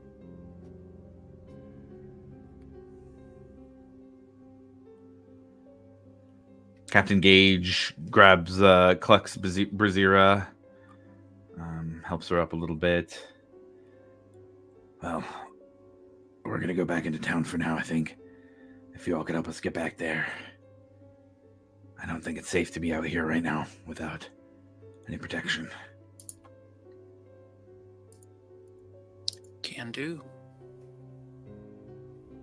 He starts limping over there. Anybody have anything else they're doing here? What's the plan? What are you guys doing? So I would like to collect some, see if I can get some of that hydra blood. Go ahead and roll a dexterity check. We kind of have the rolls for what you guys would find collectively as a group. I'll give you a little bit more if you can get a high enough check.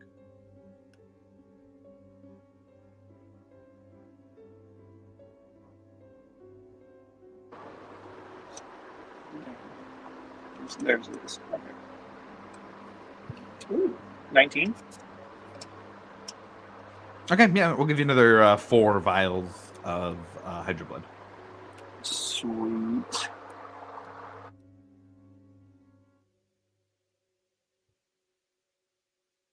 So are these 2 people just like limping back?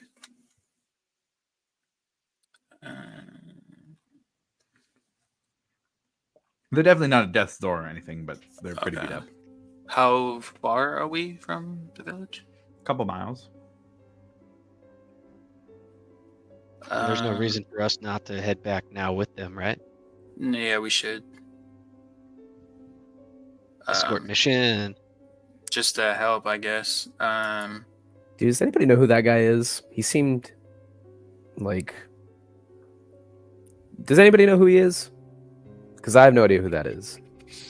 I don't. He's the owner of the establishment. Pretty nice guy. Used to be the captain of that ship that sat on top. Do I recognize the ship at all, or any stories of it or history anything at all? Here we go. Come on, history. 20, dirty 20. I would say, yeah. You had heard a story of the shouting squid disappearing off the sea and falling from the sky above the Zebney Fields. Weird story. Most people think it was just a branding tale to get people into the new tavern. Wait, Brad, because that's the ship that fell out of the sky. That ship, the same story of that ship. That's the ship. That's the one. Makes you wonder about all these fish that keep falling out of the sky, doesn't it? Oh my god. It's right there. It's like this whole time I thought it was just like a funny story, but it's right there. Oh my god. I have so many questions. We got to escort him. I got to ask him about his fine ship. I'm going to go walk behind the bar and find an expensive bottle and take that with me. Roll a D100.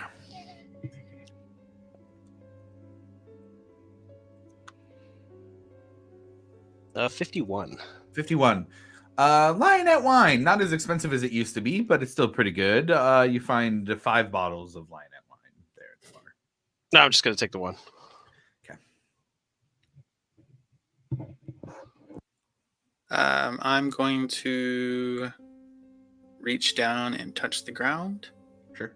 And cast a little spell, and 2 dire wolves of earth appear to carry the 2 people back.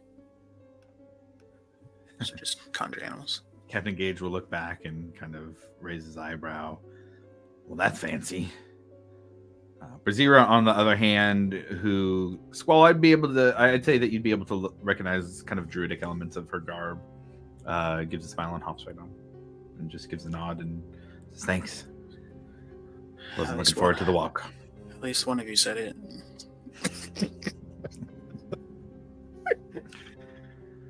Captain Gage just gets on.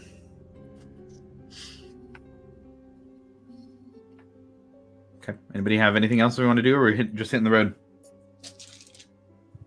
All right. Nothing heard. I think this is probably a good time to take a break then. Let's do 15 minutes. It is 3:07 Pacific. Let's call it 22 wherever you're at on the dial. So we'll be back and we'll take it from here, leaving the shouting sail. Catch you in a bit.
Okay.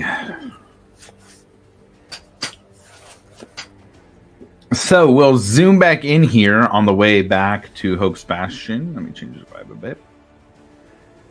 It's during the day, kind of midday. I think actually a little bit earlier in the day than midday. And we were moving back to Hope's Bastion. This is still not long after the conversation with the Cerberus Assembly. I'll leave it to you guys. If there's anything anybody wants to do on the way there, we can play that out. Otherwise, we'll move back to Hope's Bastion and continue on. Are there any bodies of water on the way back? Any bodies of water on the way back? There are not any big bodies of water, no. The closest would be outside of town, more than a few miles, you'd be looking at the closest river. There's not any rivers going directly into Hope's Bastion as of yet. So I would say not on the way back. Not any natural ones. Is there not that lake to the north that's next to like the tunnels? That'd be the Daggermore. Okay. Yeah. But correct. Yeah, there's that as well. About how far is that? Man, we're talking about old parts of the campaign. I want to say, I think the closest thing would be you could find a river within a few miles.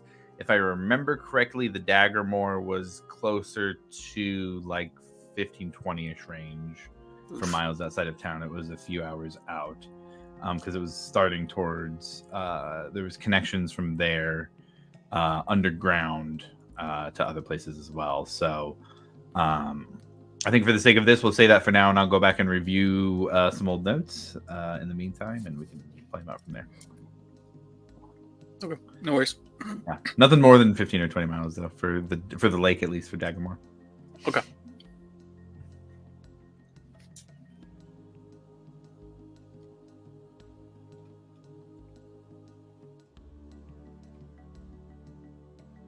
Okay. If nobody has anything, then. The trip is made back to Hope's Bastion. Outside of the gates, Emmeline is waiting there.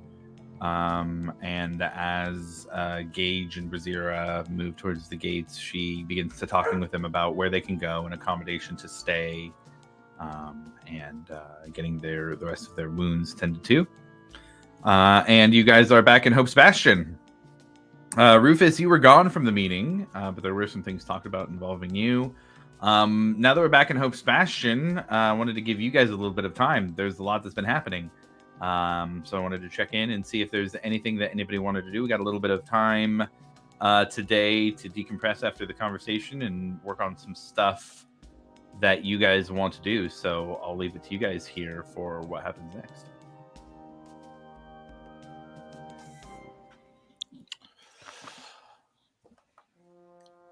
I think Rufus is just kind of tired and beat the hell up, so I think he would just kind of go rest for a little while. So you could do a short rest. If we're talking mechanically speaking, far too early in the day to do a long rest, but you can absolutely do short rest if you'd like. Yeah, just a nice little short rest. Yeah. Bastion's Keep is available with a nice room for Rufus if you'd like to go back and just do that. Yeah, let's go take a nap.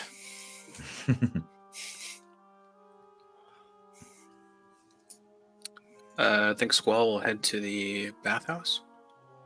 Okay. Yeah, absolutely. Anybody going with Squall or Squall going solo? I think Alivor would join Squall. That sounds real nice. Wash off his hydra blood. Okay. So Squall and Alivor make their way to the northwest side of town and find the familiar, or I guess it's new to you guys, but the front side of the Dragon's Dew bathhouse with Aki and Sunja.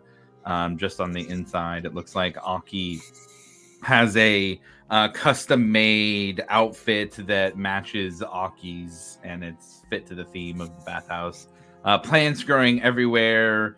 A lot of like perfumes and essential oils of different varieties that are really nice and comforting as you guys walk in. And Aki greets you guys as a former player character, so I don't want to roleplay too much as her. But she would warmly welcome you guys and lead you into one of the bathhouse areas. There's either individual areas or group ones, but you guys are free to use the bathhouse here and recover. Does it cost anything? I would say in this particular case, making a decision here for Aki would let you guys in for free this time. Okay. It is generally a 5 copper entrance that gets you good for 4 hours, but Bastion's watch gets special consideration. I think I'll go solo. Okay. I was gonna say Alivor would do the same. He'll just go get his own room and just use the bathhouse to decompress. Get some alone time. Absolutely. Both of you guys walk in, and the individual baths are all the rooms are very natural looking, and this looks like almost a natural hot spring in the room. This particular one, or rather these particular sets of rooms, are almost a little more cave-like, with some, can't tell if it's plaster or just natural, but almost some rock decorations around a hole in the ground that has some bubbling water. And over on the side, there's a table with different perfumes and scents. There's mint, lemony, citrus stuff. There's like pine, just a variety of things you could add to the bath here. But both of you have free reign. Squall, I have a sneaking suspicion you're going for your promotion here. In that, and as Alivor said, decompression. Got it. Okay, so for you, interesting here.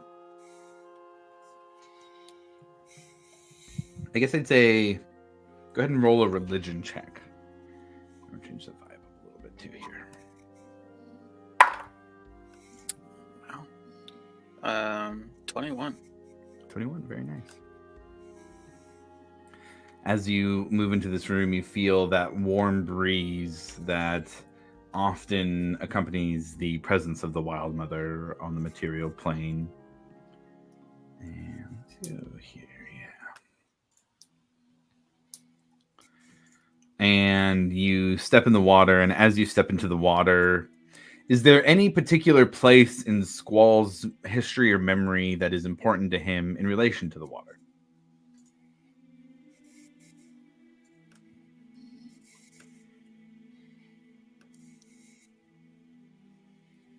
I don't think I can't think of anything like very specific, like, oh, this place, like in the ocean or whatnot, but just generally just home, like Vezra. Okay. And as you step into the water, it's not like a full vision or anything, but it feels like stepping into the home water for the first time. And you feel at home here, and not just at home, but fully connected. And as you settle into the water, it's almost as if a small tide begins to flow out onto the rocks that mark the edge of this. And you don't hear a voice, but you almost just get the sense of a question from the Wild Mother, of asking what you seek.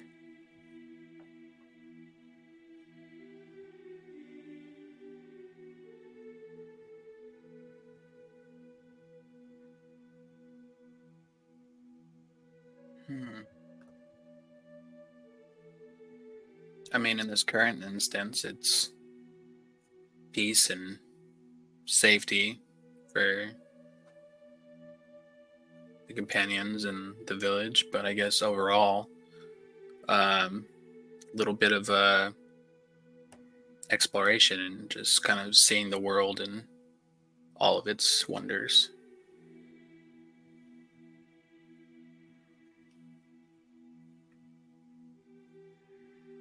And you look down, and on your left wrist, there's almost like it's a natural marking, a tattoo that the water lights up around your wrist and almost brands it. Branding is such a terrible word to use because that's heat and pain, and this is not that.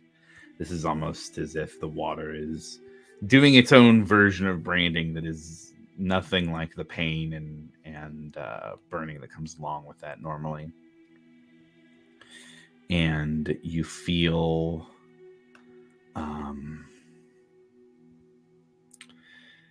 that connection settle in, and know that you have a little bit of home with you and wherever you go, and just get a sense of responsibility in that you are speaking on behalf of the Water Ashari here. And for the sake of this, you can add the skilled feat and pick proficiency in any 3 skills or tools of your choice. Oh, wow.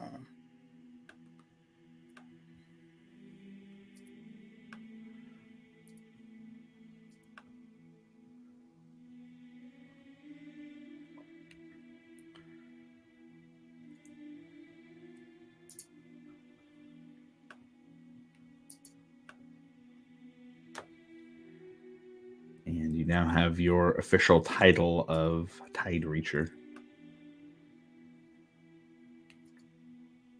Dope. Anything else you want to do while you're in here? No, I think he's just gonna sink to the bottom and just kind of lay there for a while. Okay. Got it.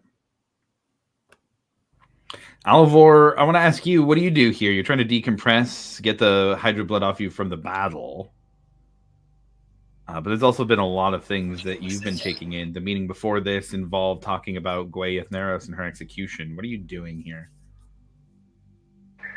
I say, yeah, for this, just a little bit of decompression, but also trying to figure out what my next step is because of all that's coming up. And just, like I said, more introspective thinking, what do I do next? Roll me. I'll give you Arcana or Religion. Let's choose between the two there. We're gonna do Religion because I mean they're both the same. Oh, 23.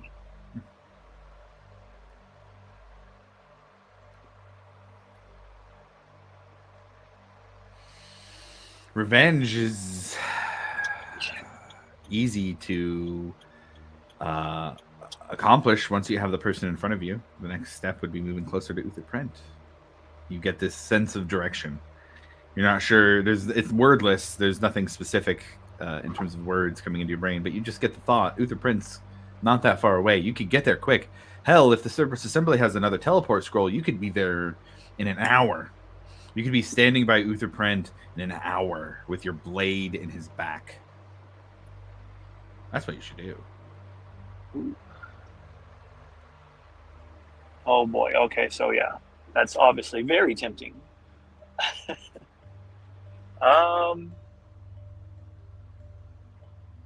So yeah, of course that'll be the forefront, but then there will be like just a small hint that like because of what happened last time, he'll have a little inkling of doubt is can I actually do this on my own? Because of, he got away from me the first time. Who's to say he won't try the same stuff again?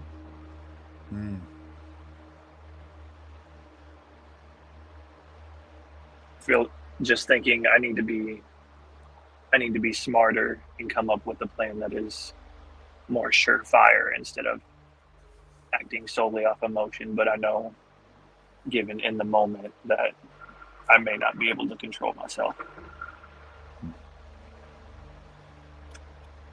You notice in the corner, here in these rooms, it's very natural feeling. So there's some leaves and things gathered. As you're having that thought, you notice a raven's feather in the corner. You haven't seen one in a while. But as you're having that thought, you know that you don't have to do it alone. But you will have to make a choice. Will you do it with whatever this thing is that's been giving you power, making you stronger? Or will you do it with Bastion's watch? Because those are probably two very different things. But both could lead to what you want. But they will define Alivor. Yeah. So yeah, I'd say that he would just sit there contemplating both options, trying to figure out what he really wants. Okay, got it. All right.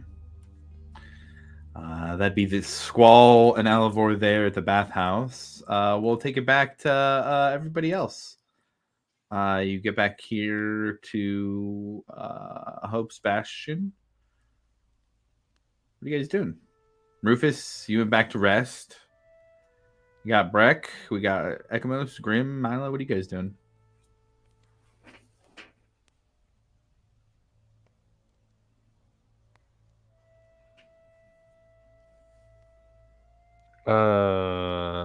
I think after everything, Grim would go to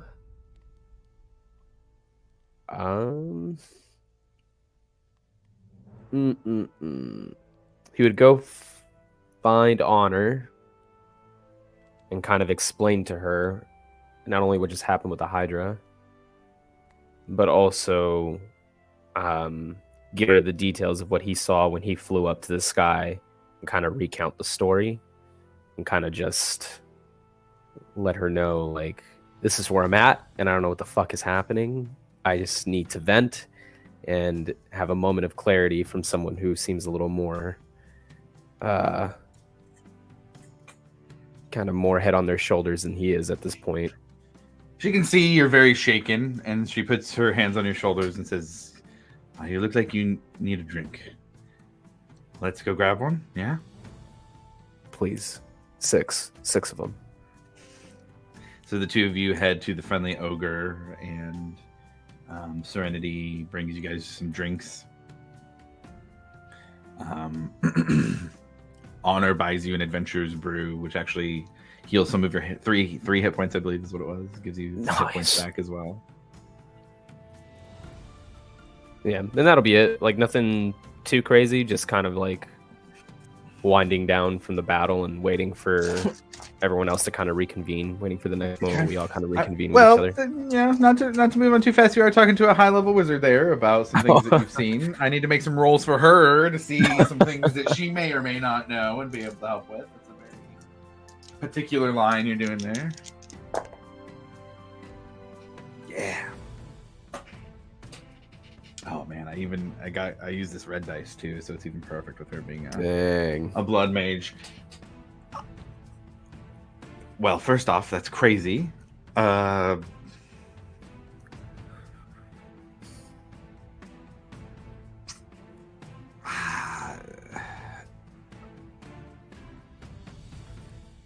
don't even know what to think about that. That is, I mean, it has to be related to the floating cities of the Age of Arcanum, no? Yeah, I mean, I guess so. I guess hopefully we can go up there fairly soon and figure it out, but I also don't want to sidetrack us more or kind of take away from things that are a little bit of a priority, but it's right there. And if there's a floating city right above Hope's Bastion, then I think that's something that we have to kind of explore as well, just in case. Well, I just based don't know on why the way that's connected with me. Well, based on what you described, it doesn't sound like a full city. And I mean, the ruins of Schottengrad are essentially, from what I've read, the ruins of the city that fell to the ground here in the fields. That almost sounds like more of something that's left of the city that did fall. I mean, if anybody was able to find Age of Arcanum level knowledge and history, that would be incredibly valuable. Untouched knowledge, unplundered treasure. Okay, well, you had me at plunder. Oh my god. Now you're just messing with me. No, Grim, you know, there's a lot of powerful wizards around these days, the Assembly included, obviously. But we can't match what they used to be able to do. I mean, the world was destroyed because the gods and the mages all couldn't get along. Power was more potent back then. I mean, you know, I don't know how you're involved or how you found it, but she kind of looks around a little bit. There are many powerful wizards who would like to know what you just told me. And I trust all of you, and I would not tell anybody. But that is very valuable information. In particular, the Archmage of Antiquity would be very interested to know that there's not just ruins in the fields, but actual remnants of the city itself. I mean, that could be game-changing. Yeah. Let's hold off on sharing that with anybody for now until we figure out what exactly it is. And I also want to try and survive that fleshy monster that's up there as well. So I think baby steps. Let's survive first, and then we'll figure out who to divvy out the information to after. Okay. I just feel like that thing's obviously guarding something or hiding something. I don't know, but more answers lie inside of that temple or whatever he was in before he attacked. Well, at the very least, you can just start doing research on Zydel. That would be. Why does that name? That would be the the city that was flying above the fields back in the Age of Arcanum. Is there a library here? I think Rufus has started one. Haven't seen the soul here in a few days. Do you want to take a super awesome, fun adventure to a possible library and see if we could find anything? I mean, if you wanted to take the time, I could get us back to the Alabaster Lyceum for the day. Sounds like a way better idea. Let's do that. Okay. Yeah, let's go. And she will grab some chalk out of her... Well, she'll leave the bar so that you guys have a private place to go, but she'll use her chalk to put out a teleportation circle and takes you into it. And... Graham, I don't remember if you were at the Lyceum before. I don't think I saw it. I think so. I think it was Milo before. But you are teleported into a very nice library. A lot of white marble-looking stone. And Honor looks around. It's nice to be home, even if for a moment. This could be a big search.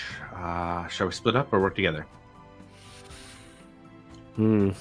If we split up, I feel like I will just kind of get sidetracked into any book that has like, you know, pop-ups and like cutouts and stuff like that, or like a cool coloring book. So if you don't mind sticking together, probably be more beneficial. Well, yeah, they do keep the pirate section and the children's section right next to each other. So nice.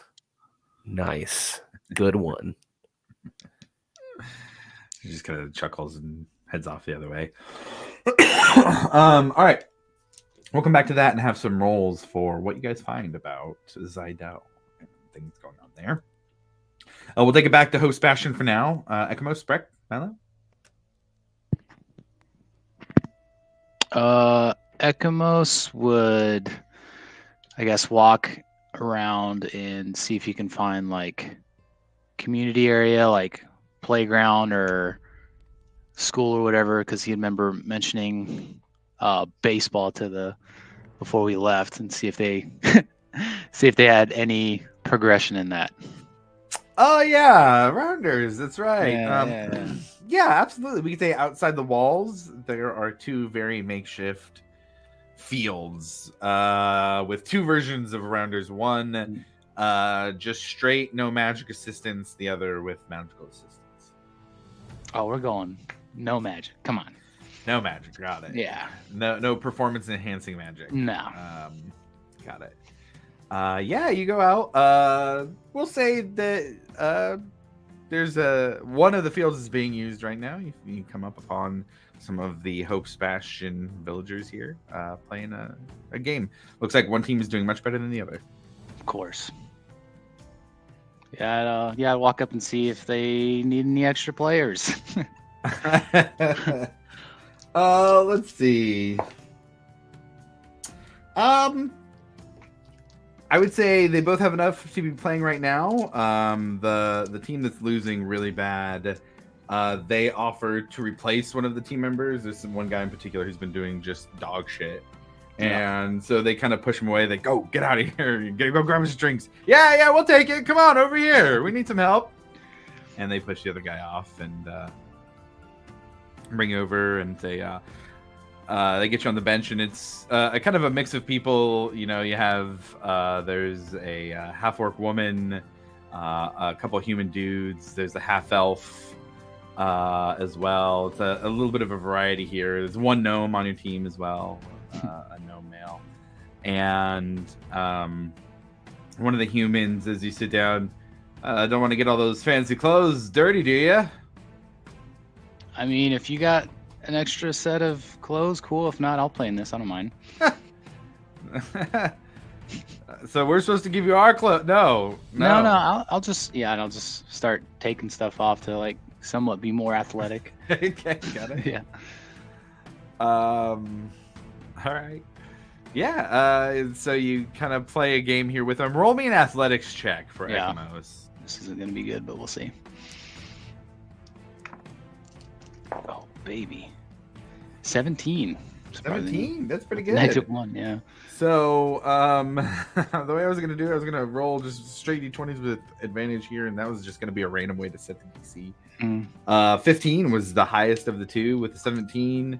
A game plays out in which your team, the team that was losing, come back. They're the underdogs, but they are able to come back. And by the end of the game, Ekamos gets the last hit that brings him around and gets the win. Nice. And it's a very unique experience for Ekamos, having not dead anymore either. You're alive and playing this game out here. You feel the wind, the dirt, the grass. It's all sensations that weren't really available to you before, and it's a different Ekamos than it was a couple months ago here back in Hope's Bastion. Awesome. Cool. Anything else? Yeah, I was just gonna do that and then wait, I guess, for the rest of the party. Okay. Not proficient yet in rounders, but we'll say on your way. Cool. Anybody else? Have we got anything? Milo, Breck? I haven't heard anything from you guys yet. How long would it take me to get to the tunnels that the Cobalt Soul's at? Oh, that's a good question. I think Milo, if I remember correctly, we had talked about going in the Sanctum, right? For where you were sending them? I pretty much sent them to where they can find any sort of defensible position. That's right. Yeah. If it was the Sanctum, cool, The what? I said if it was the Sanctum, then that would be cool. But yeah, whatever, they can set up shop. Right. I think that's what we were talking about as a hiding place for some things. Breck, I would say half a day to a day would get you there and travel. You'd have to be hoofing it pretty good though, and would be there would potentially be treacherous things that you would encounter if you went on that trip as well.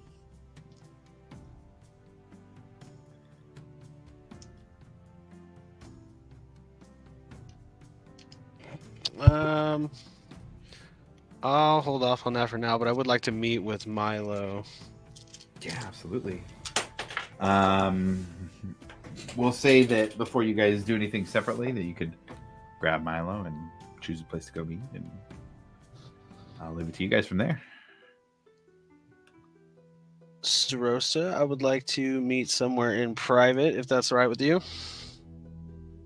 Yes, sir. Lead the way. We're gonna go to your fancy room. Oh man, you're not gonna take anything. No, you're good. I already had this bottle I took from the bar earlier. Oh, that looks nice. It's a nice one.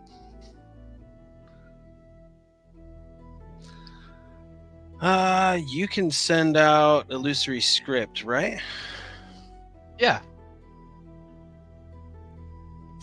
And then I'm gonna go ahead and just cast Private Sanctum over the room from my ring. I might as well just do it now, you know? Not that you're gonna say anything like secrets or something like that, but yeah, we can say you guys are in Milo's room and Private Sanctum has been cast. Have we decided what we're going to do about the elf captive? We have not. You talking about Alivor's friend, or? Yeah, I believe we're moving the execution here. Yeah. That's what they were saying. I was wondering if he was going to say something, or I feel like we should talk about that. Well, just to prepare for it, I was hoping I could send a message with your illusory script to a friend of mine named Venture. Yeah, do you want to send the illusory script, or you just want to send like maybe a message spell, like sending, which I think I can do at least once right now. Got an energy for one. Yeah, that's probably a better idea. It'd probably be faster. As long, I mean, if you can get it down to 25 words, how much are you planning on talking? Not much.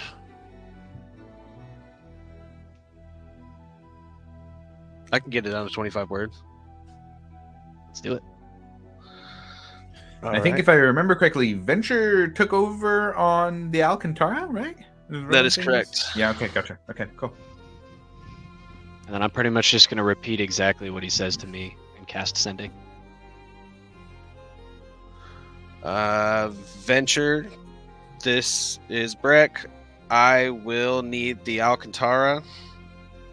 What's the place north of us? Ice Haven. We'll need the Alcantara at Ice Haven within a few days. That's 15 so far. Stocked and ready for a trip to 3 left. Milo, where's your mom at? Uthidr. Those are my 3 words.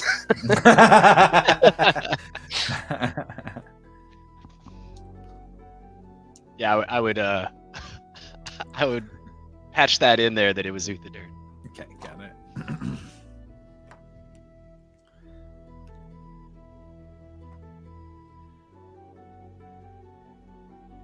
Let me check something here.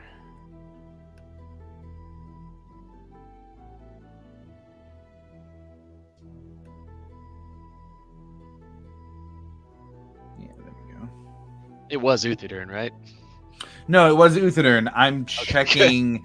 Sorry, I was checking water routes to Uthidern. Just so that that'd be something Venture would know, so that can be relevant. Venture would respond with, aye, Captain.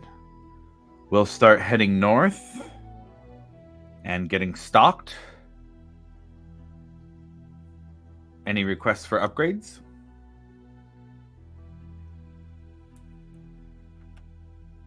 I would repeat that back to Breck, but sorry, man, I can't send any other messages back to him. So upgrades, you're gonna have to wait until tomorrow morning, maybe. Yeah, that's fine with me. I am gonna rest up here in a second, so maybe in an hour I can send more. All right. Yeah. Just let me know. With that, at some point, I would like to take a trip to the tunnels. In the near future, but I don't think I should go alone. Are you talking about the kind of going in and finding out where the Cobalt Soul are? Yeah. Yeah, I think there's a couple questions we might need to be asking them as well soon. I'd be down to go with you. Sweet. Should we gather everybody up for that, or? Let's say let's give everybody just a little bit of time to rest, and then rally everybody up, maybe, or do you want to wait maybe till tomorrow morning or something like that, or? How late into the day are we? Pretty early still. I'd say at this point about noon. Unless if it's urgent. No, it's not super urgent. No, we can wait. I mean, the hydra was exhausting.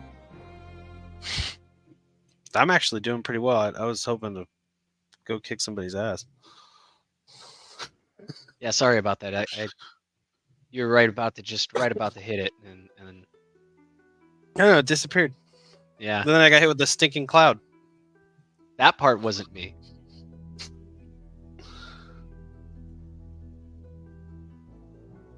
Well, all right, man. I appreciate your help. Yeah, no problem, man. I'll leave the rest of this bottle here with you.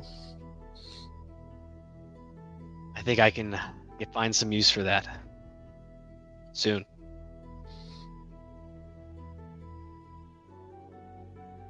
And then I will head out. Okay. I think Milo's going to take advantage of that short rest and then arcane recover. Okay. Easy enough.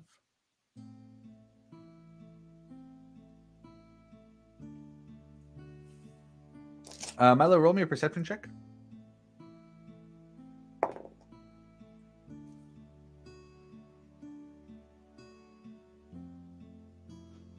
$12. Okay. Beck leaves. You're looking around. Turn back and look. Bottle of wine's gone. But you do hear kind of a little bit of a wobbly cup on the table. What the hell?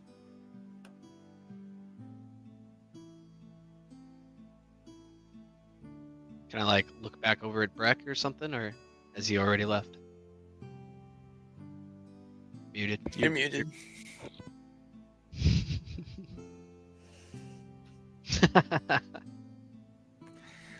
There's you hear a just very light. I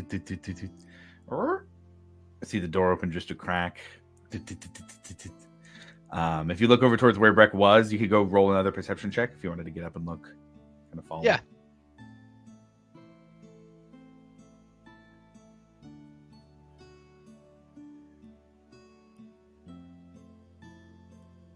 It's 17 this time. 17 is what you needed.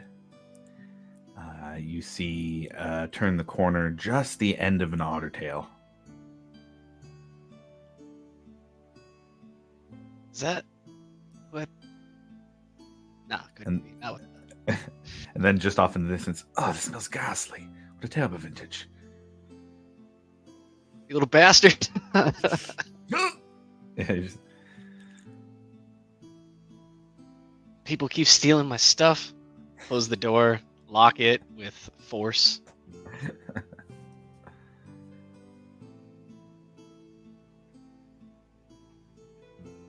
You have your arcane recovery back after a short rest. You do have another setting available if you want to use that.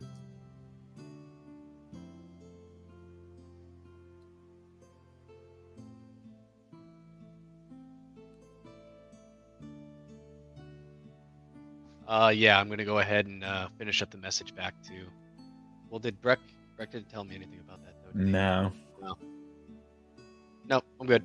Okay. Doesn't hurt to have a third level slot around.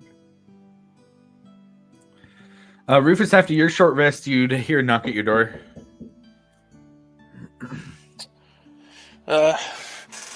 Get up and before opening it, just kind of listen for a couple seconds. You hear the distinct sound of a quill on parchment. We'll open it slowly, just a crack, and just Hello? look out. You hear Emmeline's voice. Hello? I have word from the assembly. Paperwork from the assembly. What is it? Oh, it's just the details. You weren't in the meeting, but Master Ikathon wanted to pass on the details for the Grand Inquisitor position, going after the Cobalt Soul members. Just, the particulars. If you find anybody, they're under the jurisdiction of the Assembly. They're to be executed and found guilty of treason for going against the crown. All those types of things, the legalese that the annexes went over. Open up the door all the way. Oh, your friends didn't tell you yet? What do you mean, Grand Inquisitor and executing people? Oh, the execution part has nothing to do with you. It's just the default for treason in this situation. The Cobalt Soul. It is to be announced later in the day that they have been found to be moving against the Dwendalian Empire and King Dwendal himself, and for the safekeeping of the Empire, that the Assembly have taken authority in form of Trent Ikathon being the Archmage of Royal Affairs, and going after the Cobalt Soul for what they've done, and making sure that they cannot move against the king and take power for themselves. Oh, Master Ikathon would like you to go after those who are doing so. As a former member of the Soul and somebody who's been outspoken against the Soul, he thought he would be a great candidate.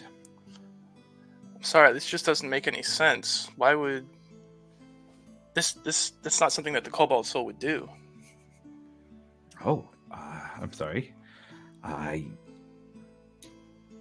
I'm a little confused. I had heard that you were very against the Soul getting involved in politics and were outspoken in previous conversations about it. Well, absolutely, but I still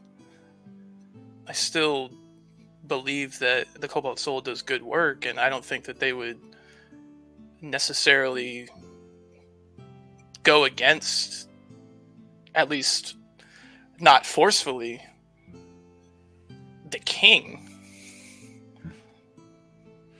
Well, if you would like to discuss the details in particular with Master Ikathon, I'm sure he'd have a far greater understanding than I do.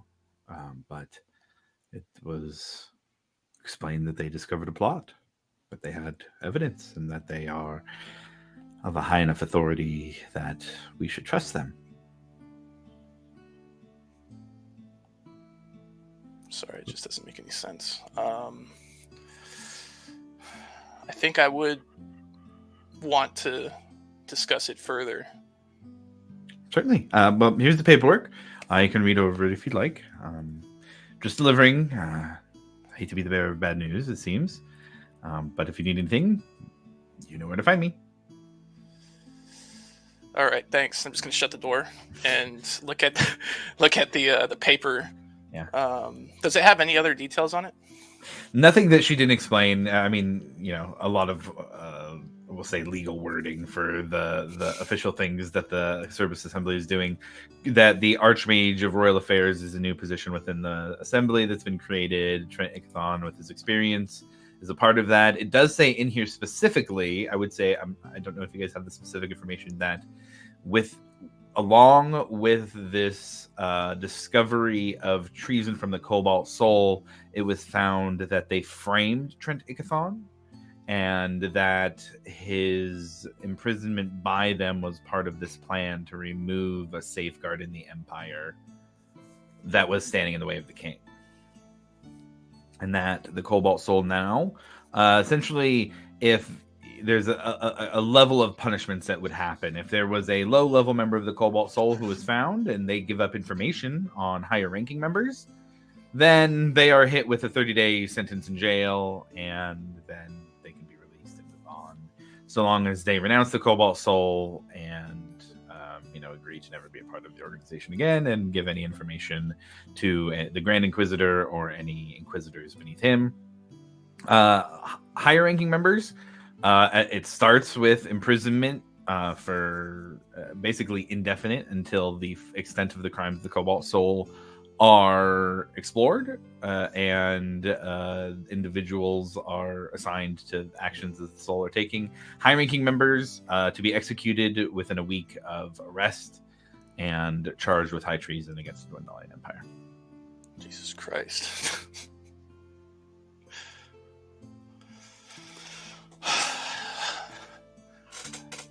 Okay. Just gonna fold up a piece of paper, and is it signed by anybody? Not yet, I would say. It's just details for you to sign. Okay. Yeah, I'm just gonna fold it up and put it away, and walk over to Milo's room. Sure, absolutely. Knock on the door. Oh my goodness. What's up, man? Hey, can I talk to you real quick? Private. I guess the room's not going to get more private than it is now. Yeah, I'm gonna go inside, shut the door, and put the movable rod on it so that it can't be opened. Oh, nice. Yeah, now it's even more secure. I'm gonna take out the letter and hand it to him. Like, I just got this. Yeah. What exactly is happening? So, with things, we may have skipped over a few details that included you. And then I give him like a word for word rundown about what happened. And kind of the idea was, and this is totally, up to your discretion, whether you want to take on this responsibility or not, but I figure the closer you are to this, the more you have control over how much damage is actually done. So we kind of said that you might do it, but you have the ultimate say, my man. And I just slowly hand the thing back over to him. Being somebody that I'm assuming does, or at least has revered the Cobalt Soul as yourself, don't you think this is a bit odd and they might be taking it a bit far? Oh, absolutely. I don't condone any of this. I, in fact, am very forward in helping the Cobalt Soul act this very moment. I was hoping that you were going to help me, to be quite honest. And run interference between us and Ickathorn. So you thinking if I accept this, I could I guess keep the Cobalt Soul, like their whereabouts, unknown?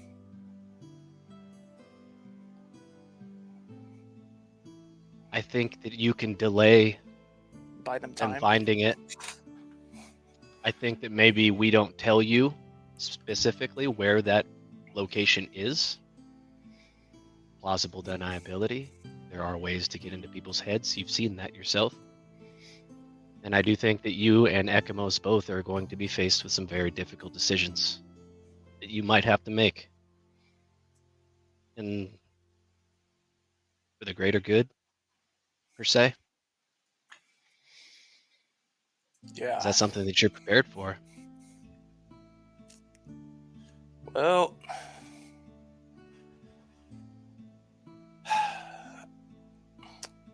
I know that I can run interference, at least.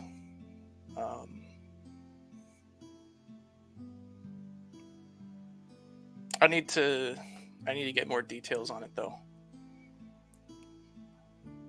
I might need to talk to him directly to see if I can get any more information before I accept something like this. The Trent? Yep. Milo just smiles at him. Do you want company, or how would you want to go about doing that? We could make it a formal meeting, even, if you want. Yeah, sure. Or you could just go find the man. I mean, I'm sure he's walking around here somewhere. I think it would be best to have it formal and not just out, you know. I will send a note to Emil, and then she can set it up. All right, sounds good. And I appreciate it. This is very abrupt. I know, man, and I apologize putting you into this situation. I feel like it was kind of unfair. And I know I have my own opinions about the Cobalt Soul, but this is kind of exactly the reason that I left. Things like this.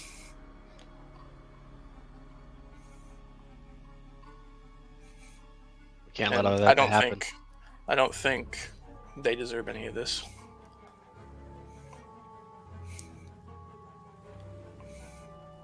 Yeah, man, I agree. I don't think we can allow any of this to happen. All right, well, I'm gonna go take a walk. You have a lot to think about. Yep. Thank you, Rufus. Thank you. And take my my rod and head on out and wander. Yeah, absolutely. Are you wandering within the walls of the city, outside of the walls of the city? Definitely within the walls. But, like, just kind of being distant with everything. Okay. Kind of trying to be a little bit more aware of what's going on around me. Yeah. From where you're at Bastion's Keep, you start walking around. There's a temple to Bahamut off to your left, and it's so much more energy here in town, so many more people than there was when you were here previously. It feels lived in, even though it's only been like this for a while. And you walk around, you see the blacksmith that now has a very nice forge attached to it. You see the stables with Lorena. And it looks like she's probably hired a couple more people who are moving in, and she seems to be giving some kind of training. Pass by Michonne's shop. Look over at the new kind of stalls and market area, a variety of shops over there that are starting to pop up, and you see them constructing a platform here, and you can tell by the construction of it that it is meant to be almost a central plaza area where this can be a stage. But with you paying attention and keeping an eye on everything that's happening here, I would say you also notice that there's additional things being built on the bottom. And in particular, there is the option for dropping the square area, and that this is being built with not just a stage in mind, but also gallows that being built into the central place that should be about gathering and celebrating. And you feel that sense of excitement here now. You know, there's potential, there's happiness, there's community. and people don't really notice that specific detail. So it's not something that people are walking by thinking about or talking about, but you notice it when you're trying to pick up some extra things. Cool. That was it. Got it. Okay, we had talked about a couple things from there. I'll zoom back out, I guess, and say, is there anything anybody wants to do? Gathering everybody, moving on to other conversations, or moving on to doing different things. So if no one else has anything, Alivor would attempt to seek a private conversation with Milo. I mean, it doesn't have to be right this second, but definitely before Wyatt gets to town, for sure. I love that, like, a little bit what's happening is Milo is Starosta's calendar appointments are filling up for these conversations. It's so flavorfully, just so flavorful. It's great. It's great. I need to hire those clerks.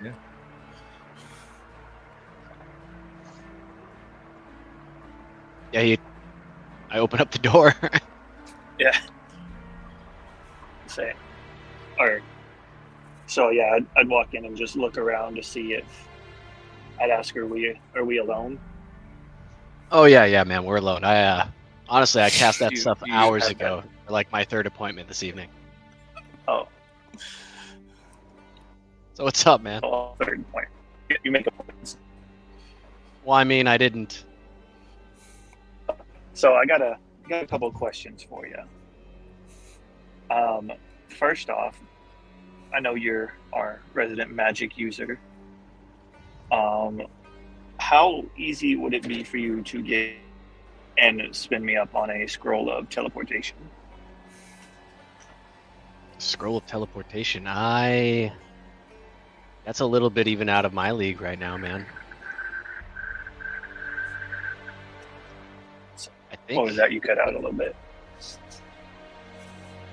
I was gonna say that level magic's a little bit out of my league. But DM, would I know of anybody in town or close by that can provide that level of? The assembly gave you guys one about 2 hours ago. They could probably cast teleport. You're pretty sure they could probably cast teleport. Oh, that's right. The only other mage you guys know who could just straight cast teleport, I believe Honor has used it, but she is not currently on the continent. Yeah, that's a little bit above my level, but I think that there's a couple people, including Honor, nearby that can cast it. If you want to try and talk to the assembly about nabbing another scroll, I think you're going to need a pretty good excuse that they're going to like. Yeah, that's the thing. That's why I'm coming to you. One, I feel you'll be a better chance to get that, and two, I don't want anyone knowing that I haven't. What are your intentions for the scroll, Alivor? That brings me to my second question.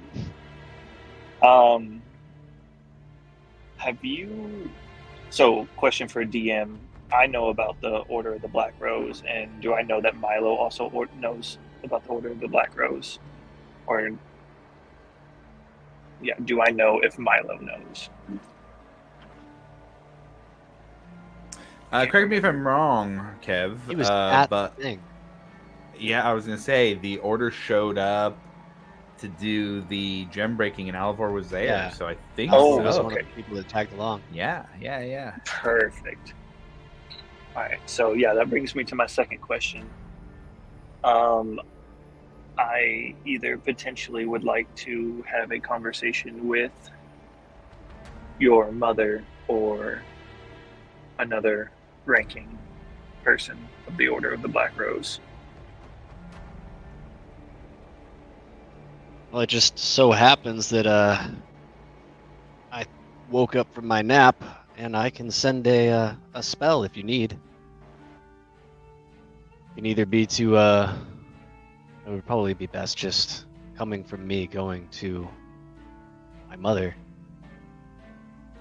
But if you can break it down in 25 See, words, the let's thing go. is- yeah, I don't know if I can. The thing is I think my mother might have been a part of the order, but I'm not for certain. Oh man. And I need to talk to somebody about that. Okay, yeah. I mean, I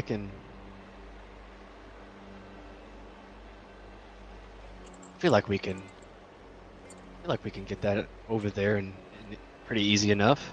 I don't think I have to write also, that. We should be able to send that. All right, yes, I would also like to get both of these tasks accomplished before Gwyneth gets here, if possible. And Gwyneth is what you said? Gwyneth is your friend that's over in... Well, I believe she is also, I mean, I'm sure you suspect that she is also part of the Order of the Black Rose. You weren't at the dinner that night, but she also attempted to attack Uther Print.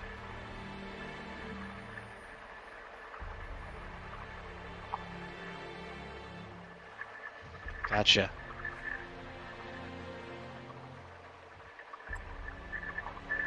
And I cannot let her take the fall for me. No, I had figured that you'd want to save them. And honestly, I think a few of us are already pretty curious about how you intend to do that, and I think we should go meet with the others after this, or at least as early as we can, and discuss how we want to do that. Or even on the possible escape. See, the thing is I don't want to bring any more heat to the town as we experienced before. So the less that I can involve all of you guys, the better. I can understand that to an extent, but I think you should at least tell the others. Who knows?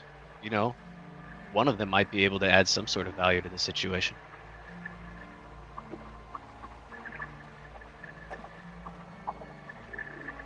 That's for you, man. We got, yeah.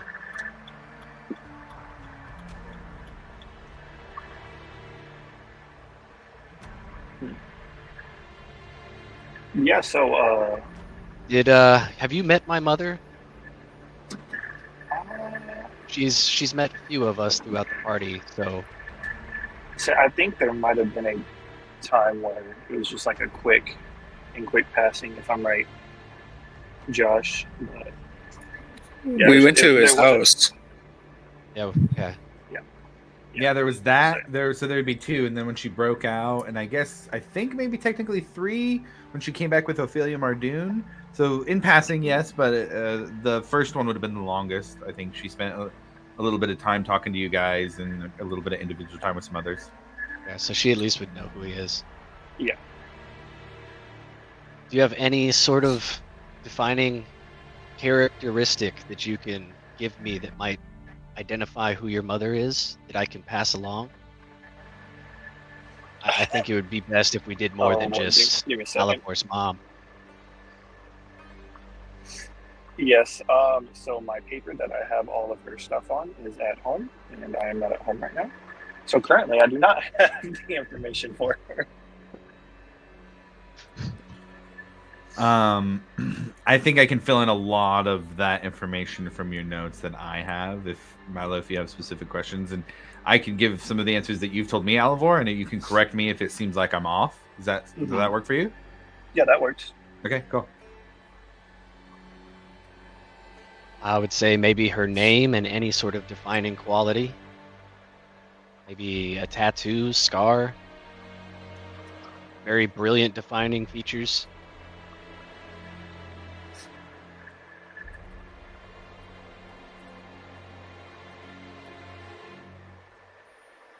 So for you, Alivor would have to have specifics like tattoos or scars or physical features. So I'll leave that to you for now. Yeah, no tattoos or scars. Her name was Mia Rieth Relstein. Mia Rieth? Mia Rieth. Like Ryath? Miarieth. R.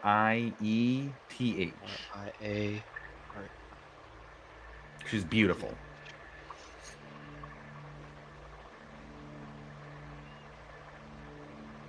And was there a third part to that name? You said Mia Rieth. I got the first two. No, that's it. Mia Rieth. Oh, Okay, Relstein. Mia Rieth. That's Alivor's last name. Okay, got it. I forgot how I pronounced that, but I will get that to you, Kevin, as soon as I get home.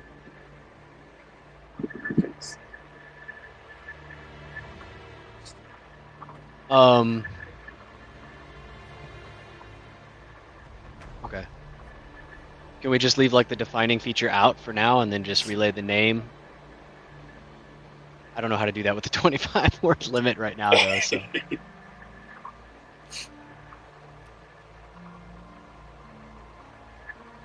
I'd say really what I would be looking for is pretty much her connection and any sort of, I guess, information possibly. And that at some point in time I would like to have a meeting to discuss with her my plans. However you can fit that in 25 words.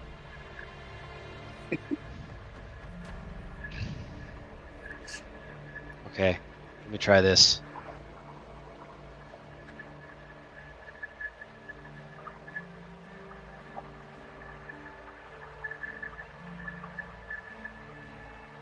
Mother, need to meet when possible. Alivor's mother, Mia Rieth Relstein. Was she connected to you? And I say it in a very inflected manner. Like, yeah, as quotations, you. I don't know if you could do that, but. Certainly try. Certainly try.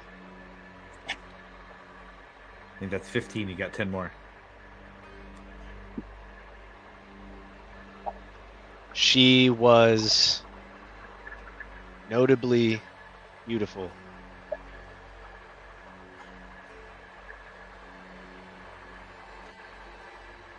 Alivor is concerned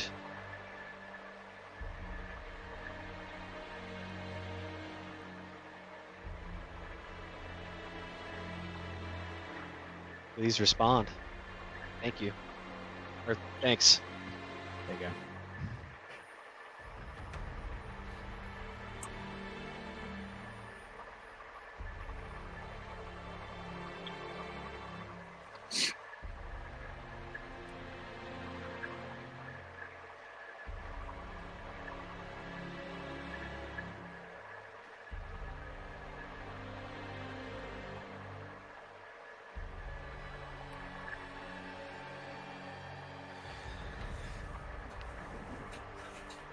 Your mother's voice comes into your head after a couple of minutes and says,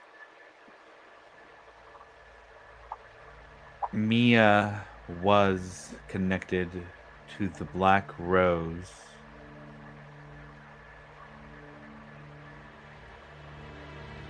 And the Ring of Three.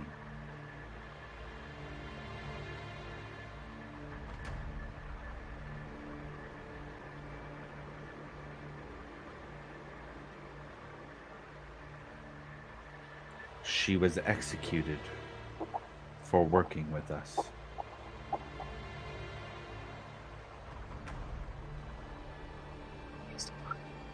A conversation is definitely needed.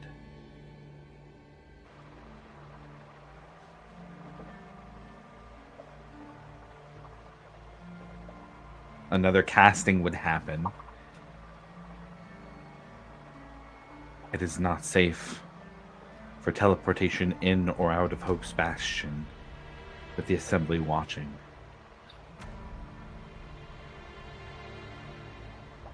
You must keep safe under Ikathon's eye.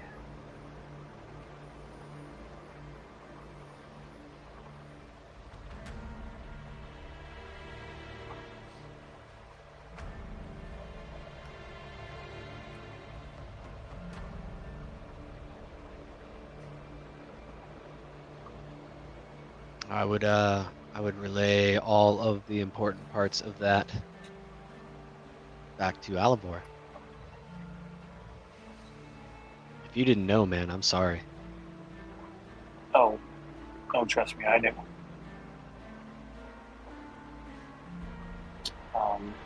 And then you'd see I'd kind of be a little,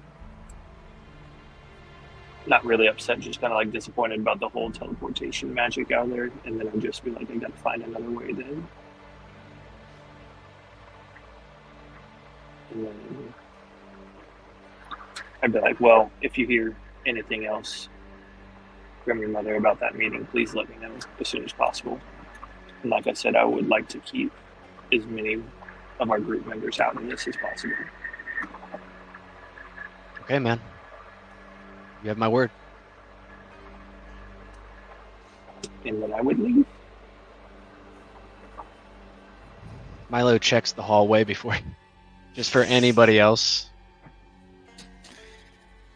You see Commodore Norrington pass by the hallway again, kind of wobbling a little bit now. Get out of here. Fuck you, Starosta. And he grabs some shells and tries to throw them your way, but they just kind of hit the wall. And he just kind of wobbles a bit. Got any more of that wine?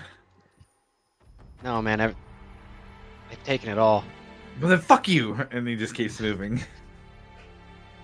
Yeah. Just closes the door. You hear the click of the key.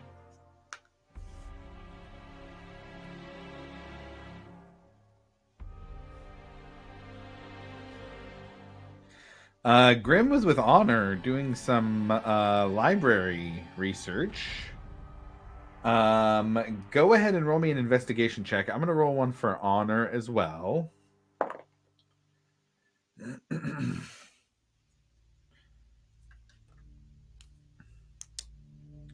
And I guess also to kind of talk about the teleportation here and kind of what Milo's mom, Zinnia, was saying.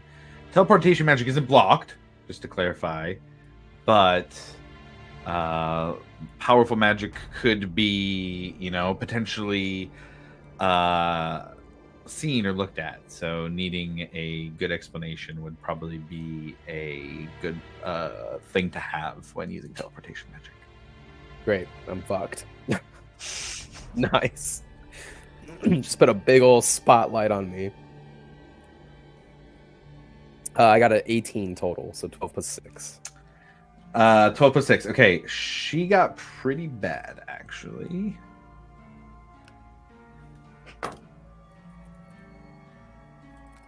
Which is kind of a bummer. Oh, I think I still have inspiration die from the last game. Can I use that? I let inspiration happen after the fact. You can do that. Okay. Might as well just add it. What was it? 12 plus 6, 18, 19, 20, 21 total. 21. Okay. That is better, at least.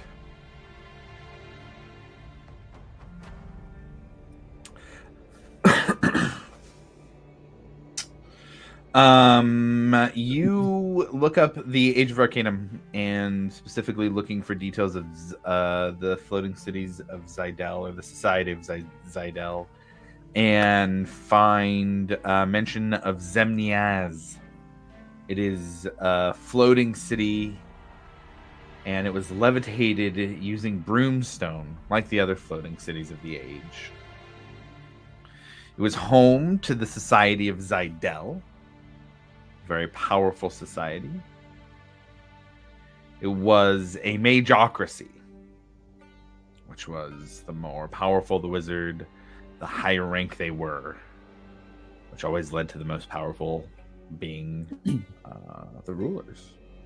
Or, in this case, part of a council. The city was overseen by a council. They held public debates on major issues.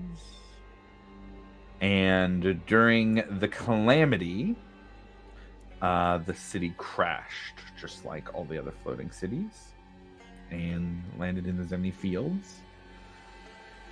And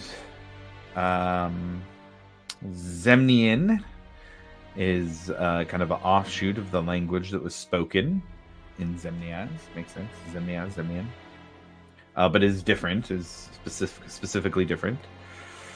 As a magocracy, they were much more into arcane than divine power, but divine power was studied here as it was also in the other floating cities and societies of the age.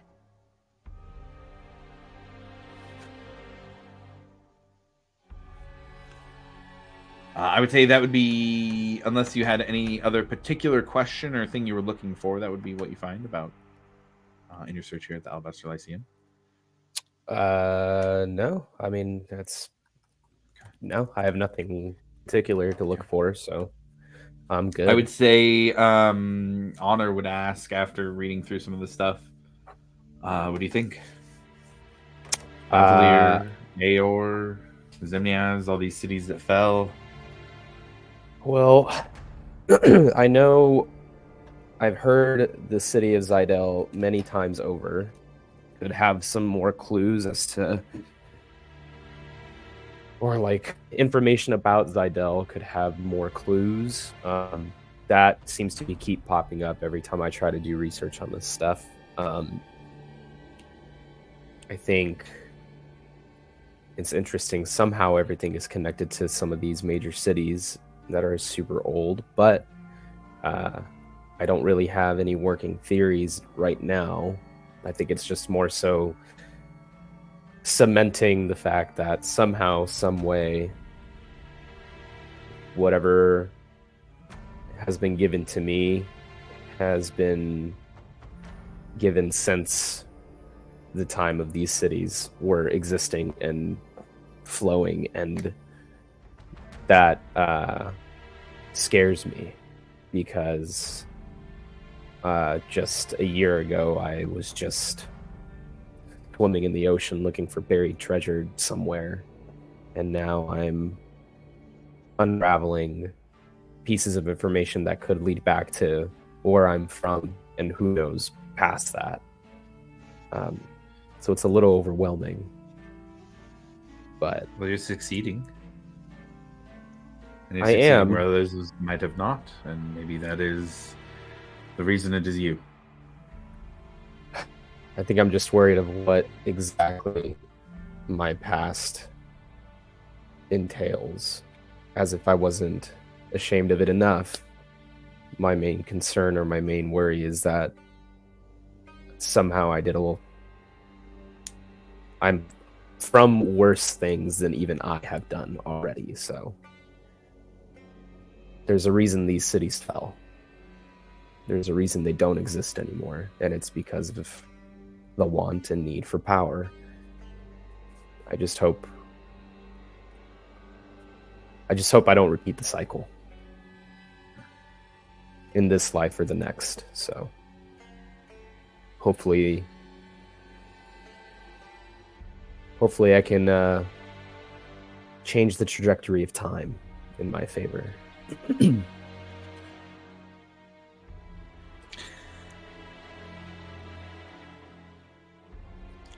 Changing time might take a time wizard, but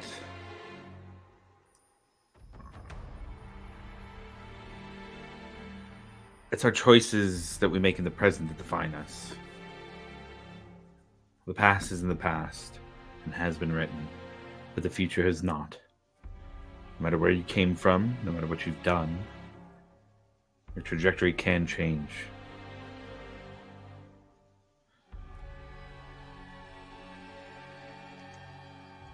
I mean, you use the potential of time and other realities to manifest different versions of yourself. I think nobody else would be better suited to chart their own path into the future than you.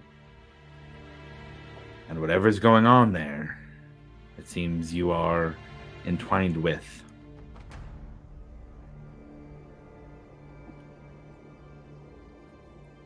But you still get to make the choices about how you move forward either way.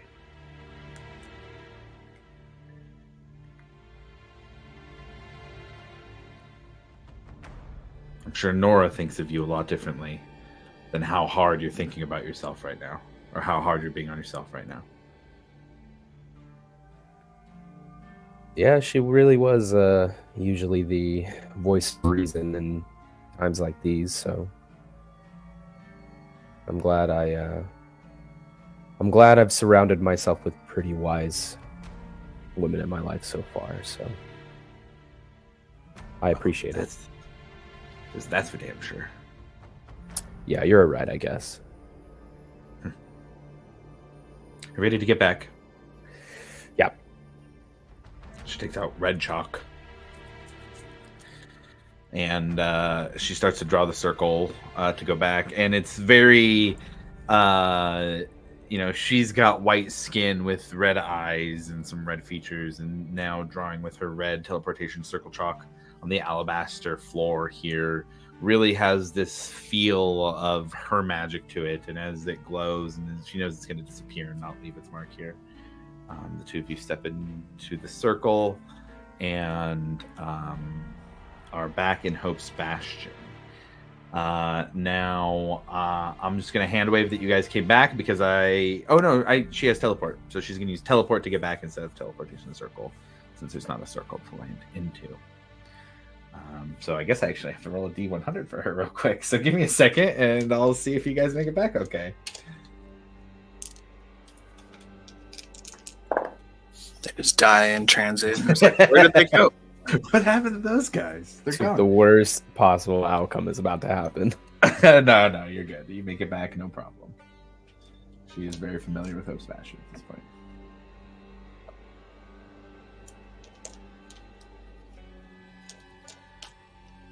Okay. There were some talks of the group gathering together. Do we want to just kind of shortcut and do that?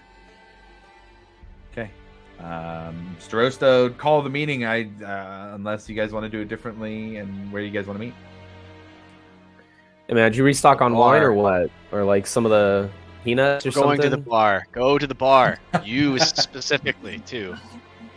Start rummaging through his cabinets for this. I'm already doing it. Where's that little furry thing that keeps taking things? Take that to the bar. Everything goes to the bar. That's great. I'm gonna swipe. I apologize. I'm just damage control at this point. Okay. Sounds like everybody's heading to the friendly ogre. You guys make that. Actually, I'm gonna give tavern music if you guys are going to the ogre. Is this like a serious conversation? I mean, it probably will be. Yeah. We can go to that special room they have at that. Yeah, can we do it in your room? I don't have to. Yeah, we might as well. I mean, we could just stay here and do it. Oh, my room is probably the safest at this point. Do we want to go hit the bar for about 15 minutes? I have nothing in my room this time. You don't have any snacks whatsoever. Let's go pick up some mental lubrication. Oh my gosh. So you guys head over to the bar.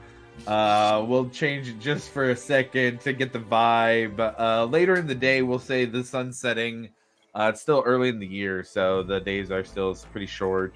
Now that you guys come in here, super busy. Busiest you guys have ever seen it in the tavern, and Serenity and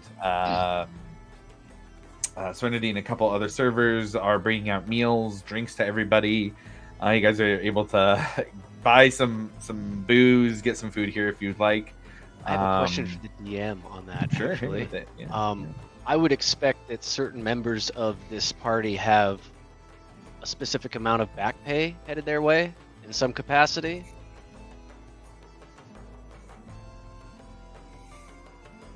Are you talking about Breck? Oh, I just mean like in general. Did we already discuss that? Like we were collecting paychecks for our positions from. Oh, that's from right. Rex's Yes. room. I see. I get what you're saying. There's Okay. mine. I thought about income at the bar, and we do have income at the bar for Breck as well. I assume somebody, maybe Rufus's contract that he was handed over, probably has a dollar sign attached to it somewhere. But Yes. Wasn't it like 150 or something? Oh man, see, my instinct was like 25 for everybody else and 50 for Starosta, but it could definitely be higher because I don't remember that specifically. So if anybody has the notes, I'll default to your notes. Otherwise, I'll have to look outside of the game and figure it out. I do not have that readily available right now. I was gonna say just right now, I was gonna pull that out and distribute it. Let's see. Man, But it yeah, could just that would be have X been an amount of- old one. Yeah, I was not prepared for that question. I'll have to go back and research. If you want, we can say that whatever you guys spend, I can take that out of whatever that pot is, and then we can distribute from there. If you want to do that, if you're trying to use that money for sure tonight. Absolutely, because that's the only You guys money want I'll to have. take it out of your back pay. Because we do have that coming. Yes, you do. And did I hear back pay for the bar? Yeah, oh yeah, you've been making money, dude. You're co-owner at the Spar, and they're doing a ton of business. So yours is going to be like way more than everybody else's. Nice. So I'll have that outside of game as well.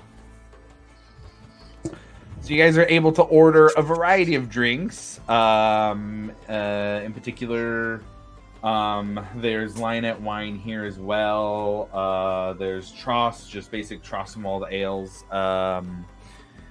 There's like a green liquor, a ton of stuff. Food, there's a variety of food from, nicer stuff. There's probably double the menu that there was from when you guys had been here before. I'll let you guys stock up. It's not going to be a ton, no more than a gold each for everybody. And that's if you're getting the nicest stuff or full bottles of stuff.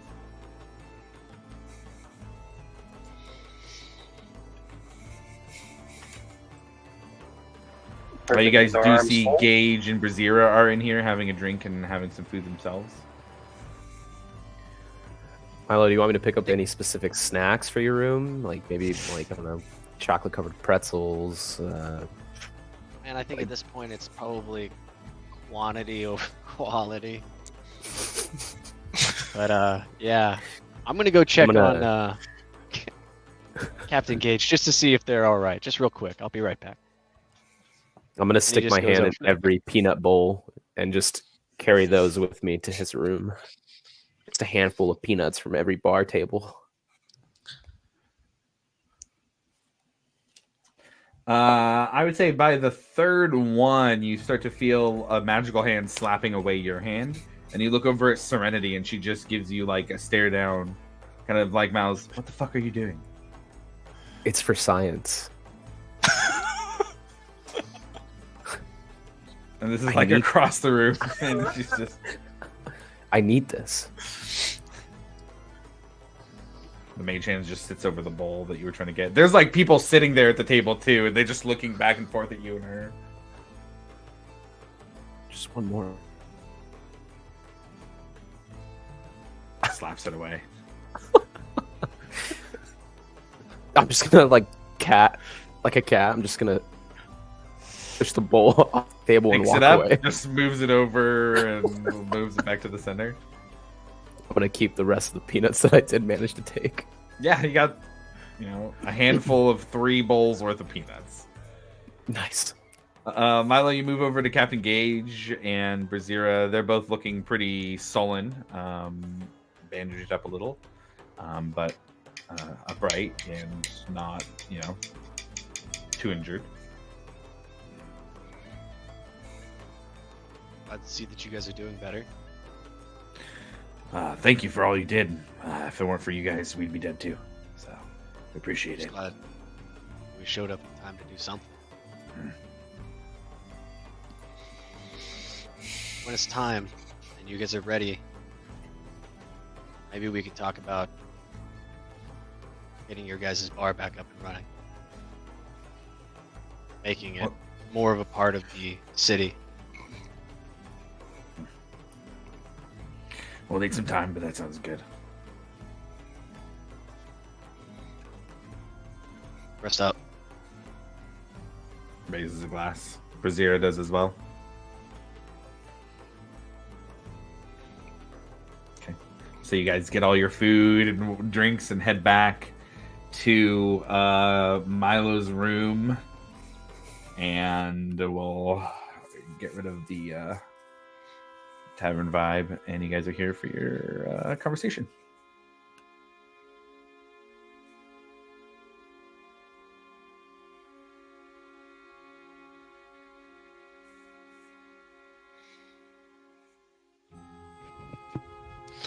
I'll be moving the Alcantara north, and it is stocked up, ready to go on a trip to Uthadern.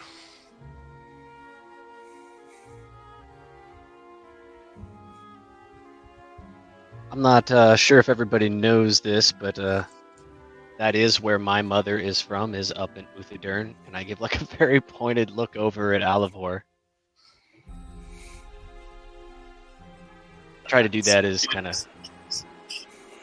subtly as possible. He just no registration on his face. Say like no Milo registers it. Yeah, no, that makes sense. Just nods at it.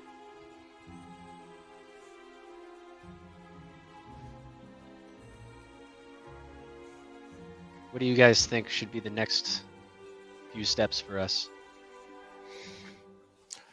Well, I'm sure as everybody knows that I've been offered to act as the Grand Inquisitor to find the Cobalt Soul, and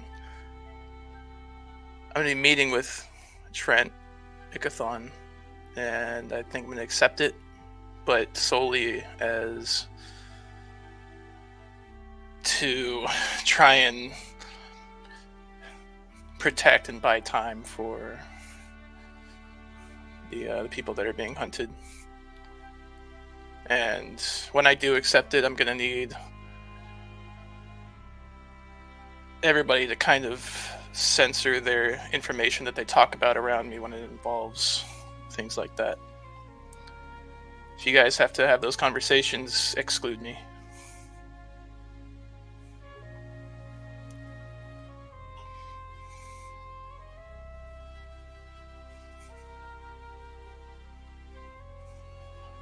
I do really appreciate you accepting the position. I do think that that's going to help a lot of people. Ekamos, you too.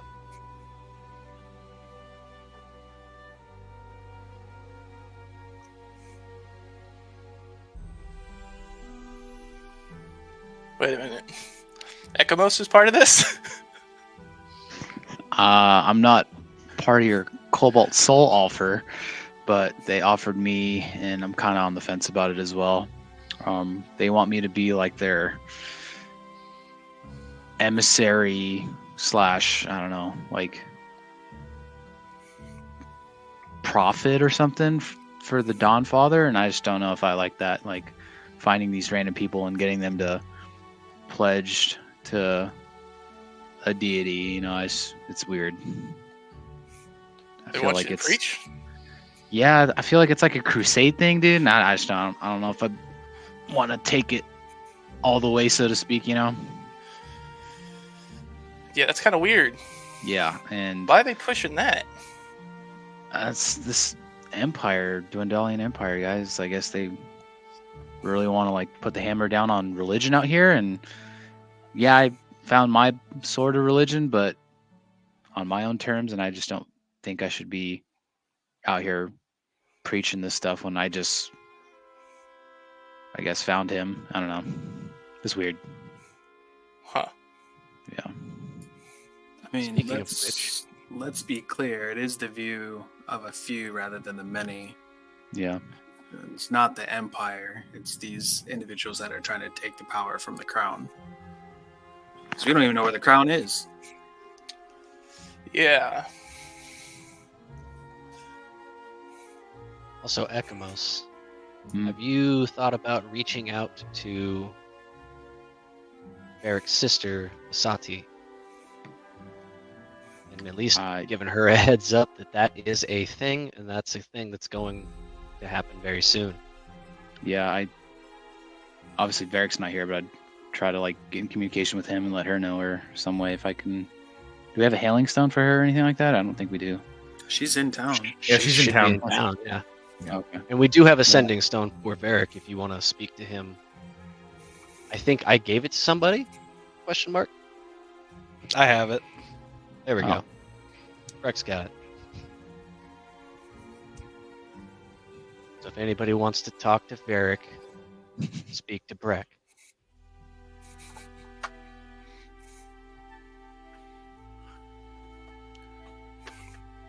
Yeah, I'll let her know soon, I guess. I won't press hard on it right now that we need to do it right this minute, but yeah, letting her know would be a good move. And then I don't know, we could always check on how Varric's doing as well, so we'll kind of give him a heads up. That is true. Yeah. From what I've seen, Visati has been a powerful ally, so I think that's something that we need to consider moving forward as well. For some reason, I just keep forgetting that she's close by. A busy woman, probably. Milo, how do you send messages to people? What do you need to know about them?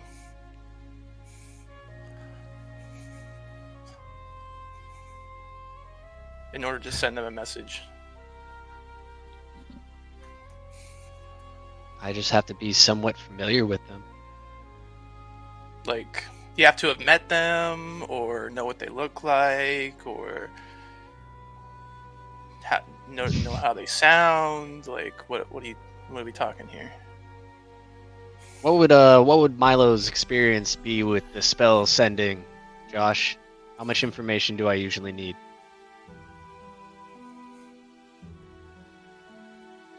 Good question. It says you send a short message of 25 words or less to a creature with which you are familiar. The creature hears the message in its mind, recognizes you as the sender. If it knows you, question mark. Man, like Scrying gives this whole table of like, here's familiarity details and how if you have a thing, here's what you do. You know, teleport has tables. This is just with which you are familiar. I mean, anytime I've ever seen it used, especially in Critical Role, it just seems like they just need to know the name. Yeah. I would say name and likeness. Name and likeness, which is for the sake of this. For the sake of this, Rufus would be able. I have a feeling I know who. Rufus would be able to give you the name and likeness enough to satisfy the spell, but we would need at least that. I would say to be familiar. For me, I need more than a name. But if you have a likeness to, if you get a description of what they look like from somebody who is close with them, especially, that's enough, I think, for me for the spell.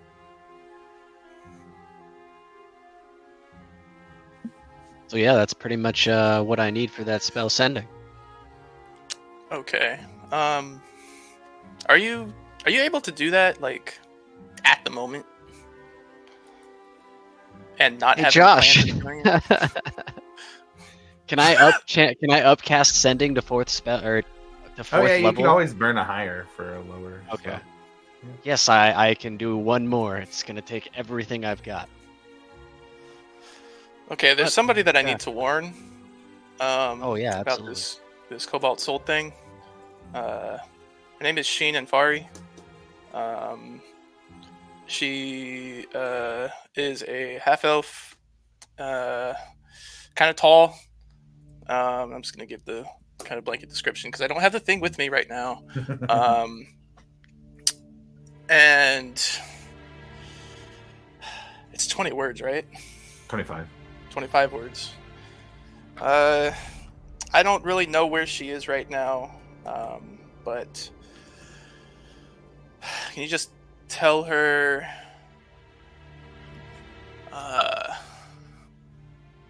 Cobalt Soul is being outlawed. Keep yourself hidden. What is that? 8 or 9? It's 9.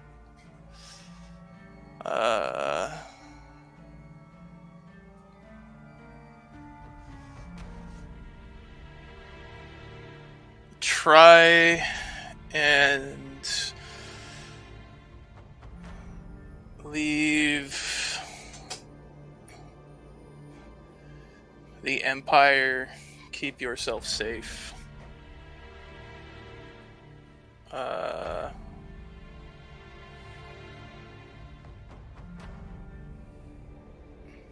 7 more words left. I'm in Hope's Bastion.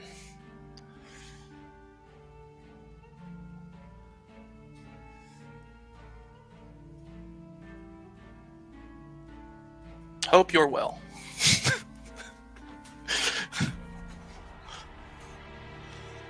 That's it. Fun, right?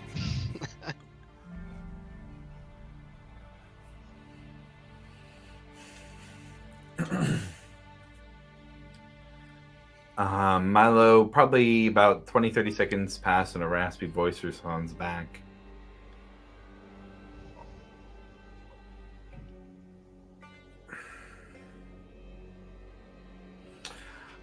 I don't know anything about the soul, but I'm being kept in Vasselheim, somewhere underneath the city. I need... I think, is that 25? I think that's 25. Am I counting wrong? I think I'm counting wrong. Monday. I'll say I need help and it cuts off there.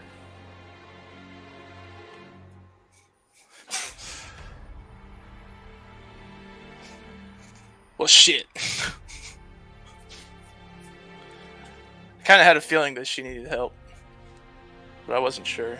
But I guess that confirms it. Vasselheim, that's a long trek.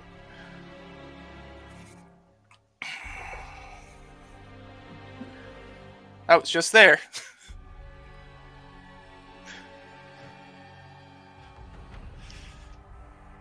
All right.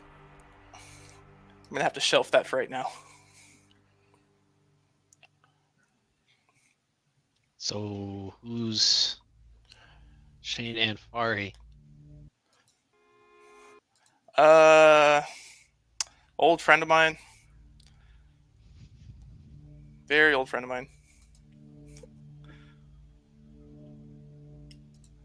She, we grew up in the Cobalt Soul together, and she was kind of associated with the reason that I left.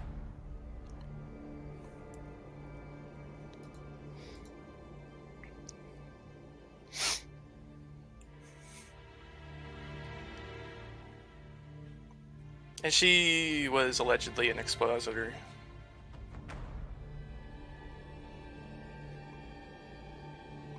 That's that note that I have, that I showed you, Squall. That's the last thing that the last time that I really heard from her. Other than the few, I guess, visions and now this message that I've had.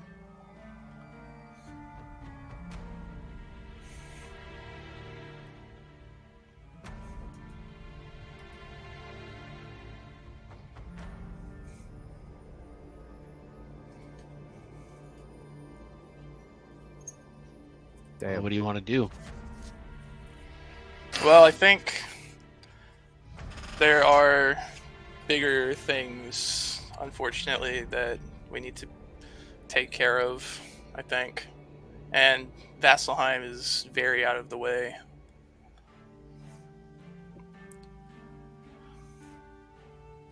So, for right now, unfortunately, we're not really going to be able to do anything unless anybody here knows anybody there.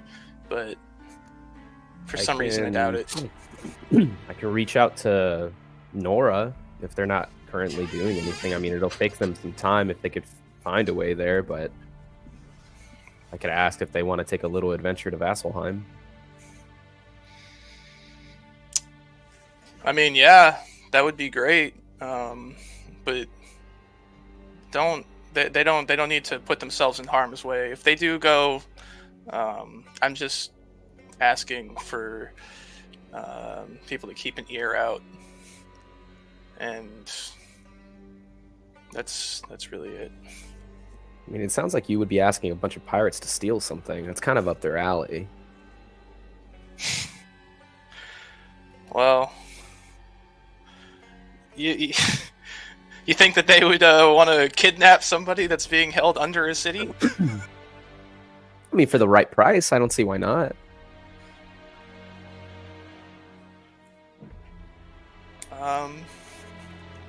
Well, I don't have a lot of money. We'll figure that out. We'll figure some sort of payment out later, but the least that I could do is ask. All right, well, I'll see if they're down to kidnap someone. Why not? All right.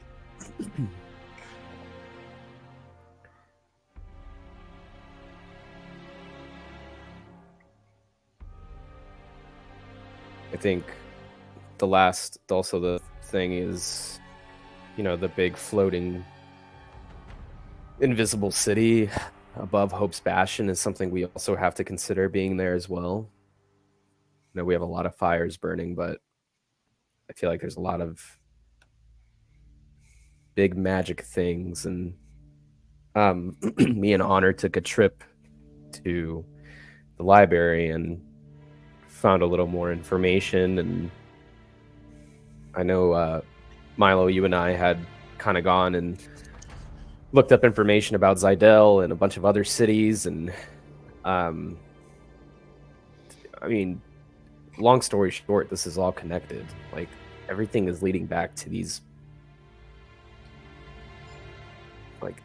cities before the calamity happened, So there's like some big magic up there, and I know we're needing something. I don't know what could be up there. I don't know what we could use, but if we find that before they do, then that's huge. Because if they find it, like if Trent and them find it first and they're able to kind of decipher some crazy old magic and use that, then I feel like we're pretty fucked.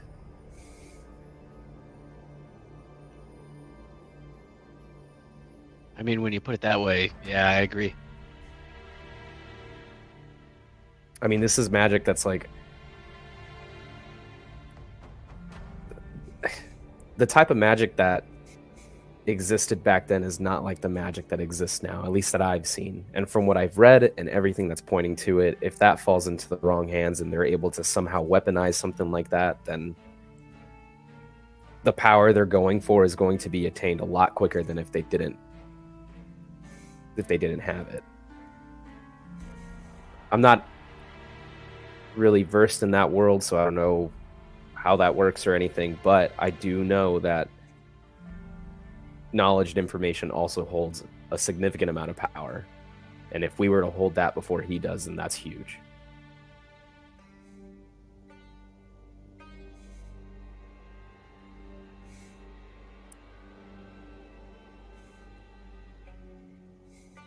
And it's right in your backyard.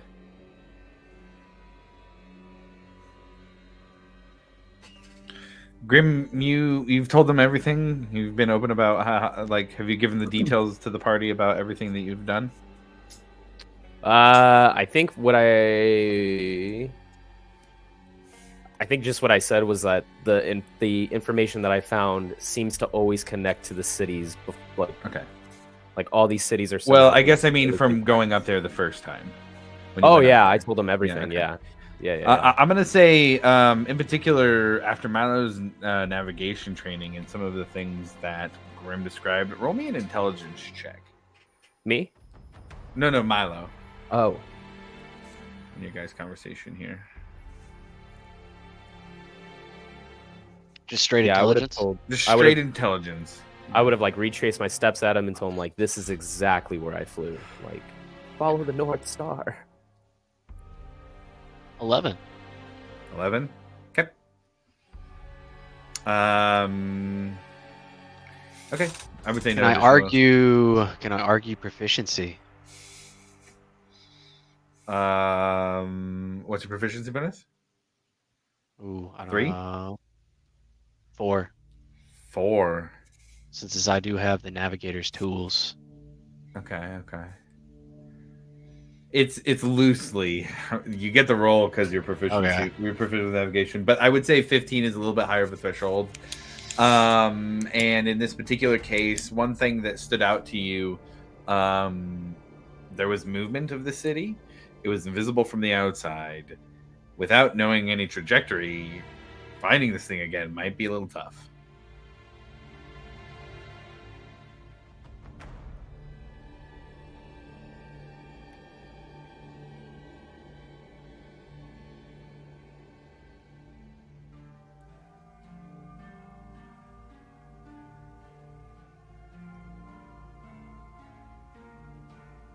Yeah, I'm not sure how to find an invisible floating ruin. Not if it was drifting. Racking my mind for the magic, but this is a real long shot. But before I flew up, a raven feather just like fell from out of nowhere. I could go to the temple and I could ask for some sort of guidance or some sort of direction at the very least. Not like a foolproof answer, but I could see if somehow, some way the Raven Queen is pushing me to try and find this stuff or guiding me. I could ask for a little help. I don't know if that's going to do anything at all, but it's worth a shot. It's kind of like a shot in the dark.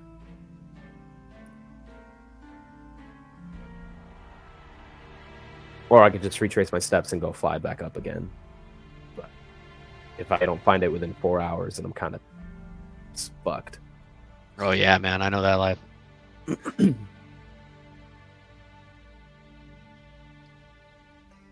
They are cool looking though. The little wings would flutter. The other concern that I have is, like, obviously I don't want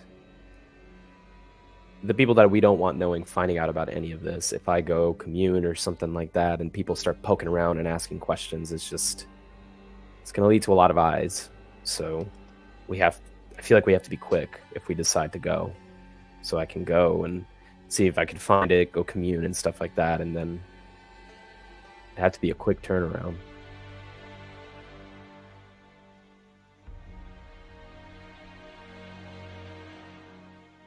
I mean, as far as that's concerned, I'm on my end. I'm willing to try whatever you want to. Unless if we come up with some idea of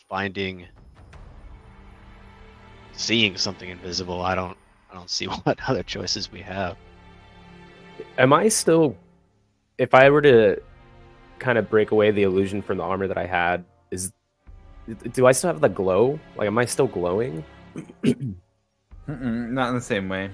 Okay. But you do still have the other armor, and if you look in your inventory, there's actually a description for you. The armor is on in there.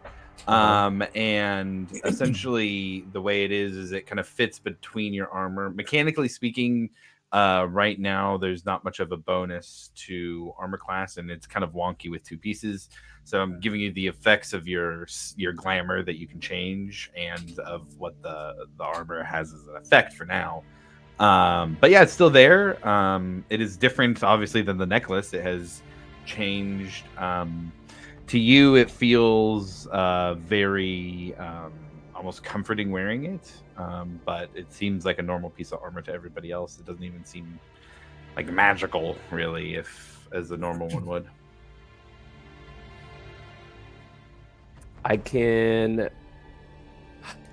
it was like the closer I got to the city, the more weird shit started happening. Like, it's like whatever magic is on me started shifting and changing. And the closer I got, and especially as soon as I got through the city, it just became immense.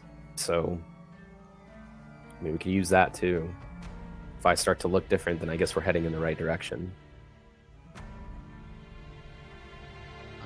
When Grim mentions like the weird powers and stuff like that, it kind of like reminds Milo about the pinging of the pillars of energy, and how he could kind of sense those from a distance. Sure. Would he be able to kind of put out his feelers and identify if anything's changed? And maybe if something almost felt as if it might be drifting, you know? Yeah. Oh, that way? I see what you mean. If there's something drifting. Roll me an Arcana check. And that'll represent your tuning into the magic, the fire that you've connected to inside of you. 17. 17, pretty good. You feel 2 pillars around you in Hope's Bastion.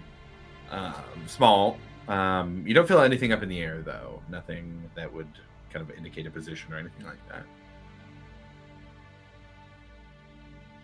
One of those pillars, I'm assuming, is the one that is being drained by the Cerberus Assembly. What was the second one? So you're talking about the crystals? Well, yeah, there was, to my understanding, there were 2 crystals draining the power from a pylon, which I could sense. Right. So these 2 that you feel would be in the wall of Hope's Bastion. That larger one's still outside of town. You'd still pick that up as well. But that is separate from these 2. These are smaller. They are similar to when you pass by Dragonborn in other cities.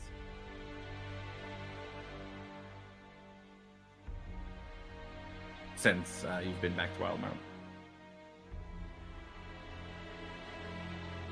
Do I get a sense of where those things are located?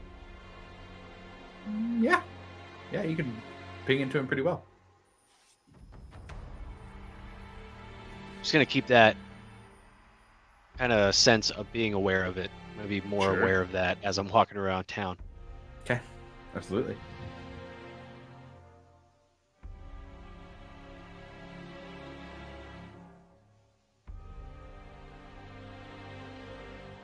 I guess, does anybody not want to explore this city is the more pressing question.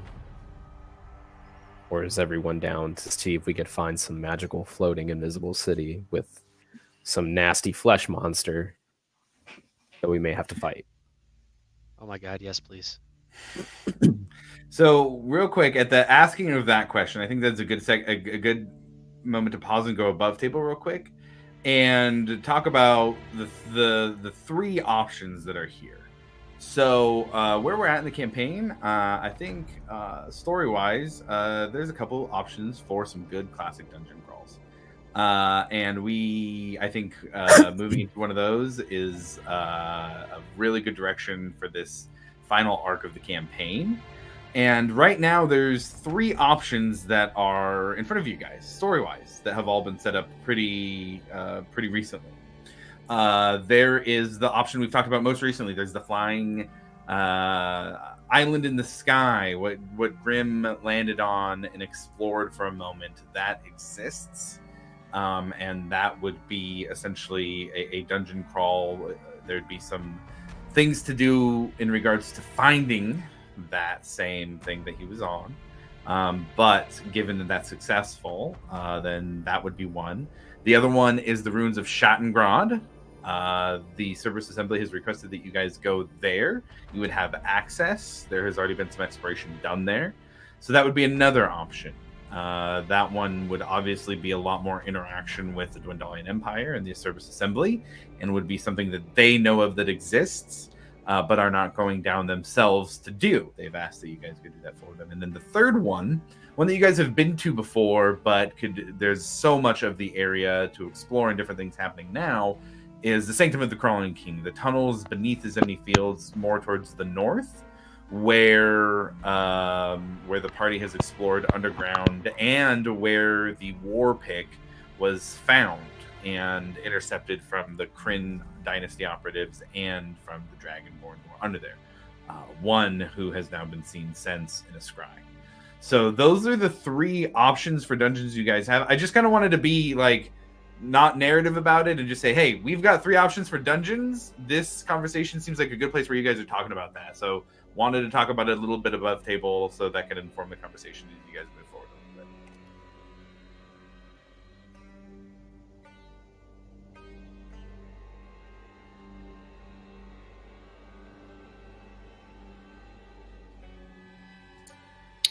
I think the ruins sound pretty important, especially with the Cerberus Assembly interested in them.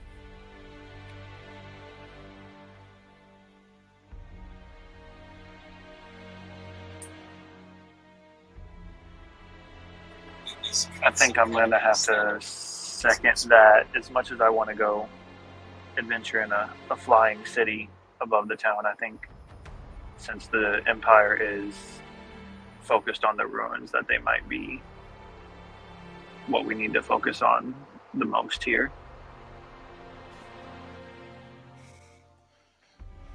Probably right. That's a strong way to go. I think I'm going to go with Johnny on this one. We were very A little quiet low. there, yeah.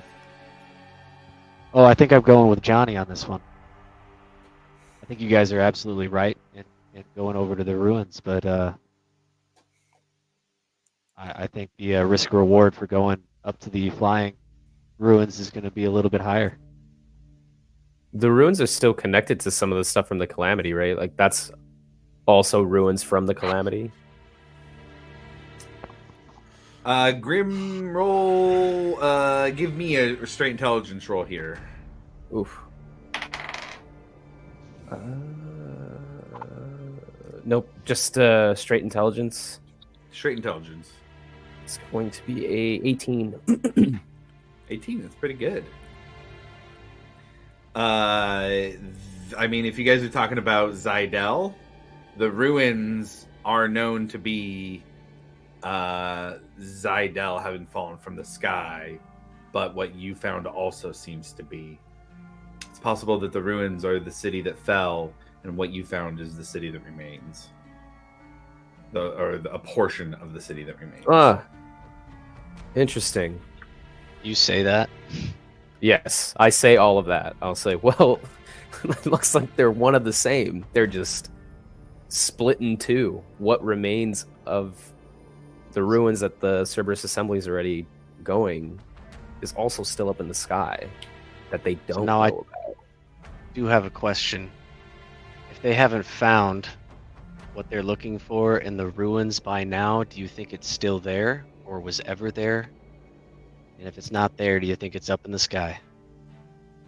Well, Earthcloak said that there's parts that they really want to get to, but haven't been able to get there yet.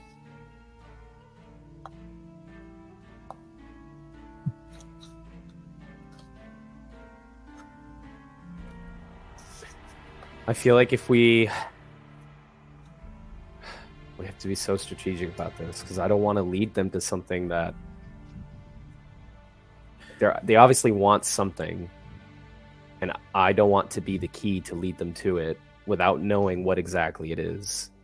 What if we find better answers if we were to find the island, so that we are at least a step ahead, at least having a better idea of what to expect? That way we hold most of the cards in our hands. One, they don't know about the island, and if the ruins are connected to the island or were at one point, then like we're a step ahead of the curve on that one. Like we're investigating the same thing just in a different location, so we'd still get answers that they're looking for, but they wouldn't know. So my only argument is that they specifically requested that we help them with the ruins. If we go off and do something else, that kind of looks weird, especially if we don't have anything to tell them. Hey, this is what we're gonna go do. That would probably draw more attention than us going to help them, and keeping close is what we've kind of talked about.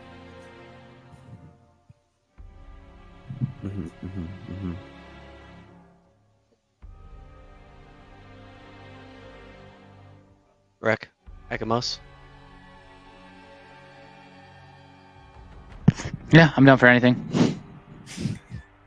Nice. He's just over there throwing one of those baseballs up and down. Yeah, I just throw a handful of pocket peanuts at you. Good input.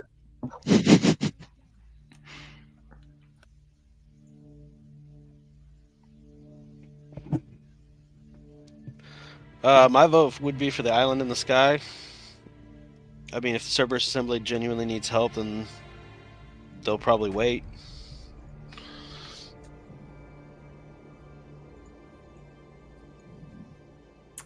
Well, I think from a voting perspective, that leaves us 3-3 with Ekamos being a tiebreaker who says, "I'll do whatever." So I'm gonna actually bring that back and give another chance for Ekamos to make a vote, or we can end here and you guys can talk about it out of game and let me know how we proceed, and we can continue this conversation in the next session. So I'll give it to you, Josh. You got an answer, or are we gonna have a conversation outside? Oh man, you're on the spot. No pressure. No pressure. Where are the roots? Yeah, right. As he's making his decision, he's just throwing the ball like kind of like a juggle manner. One hand, this choice, the other choice.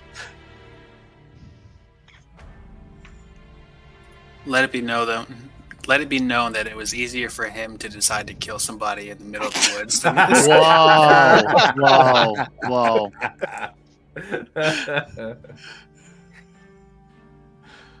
Fuck it, let's do the city. Sky and the city. City and sky. Sky and the city. Sky City it is. Sky City. Dalaran. Oh, Dalaran. Dalaran. Yeah, old Dalaran. Right. Well, then, with that, I think that is a good place to end the session for the day.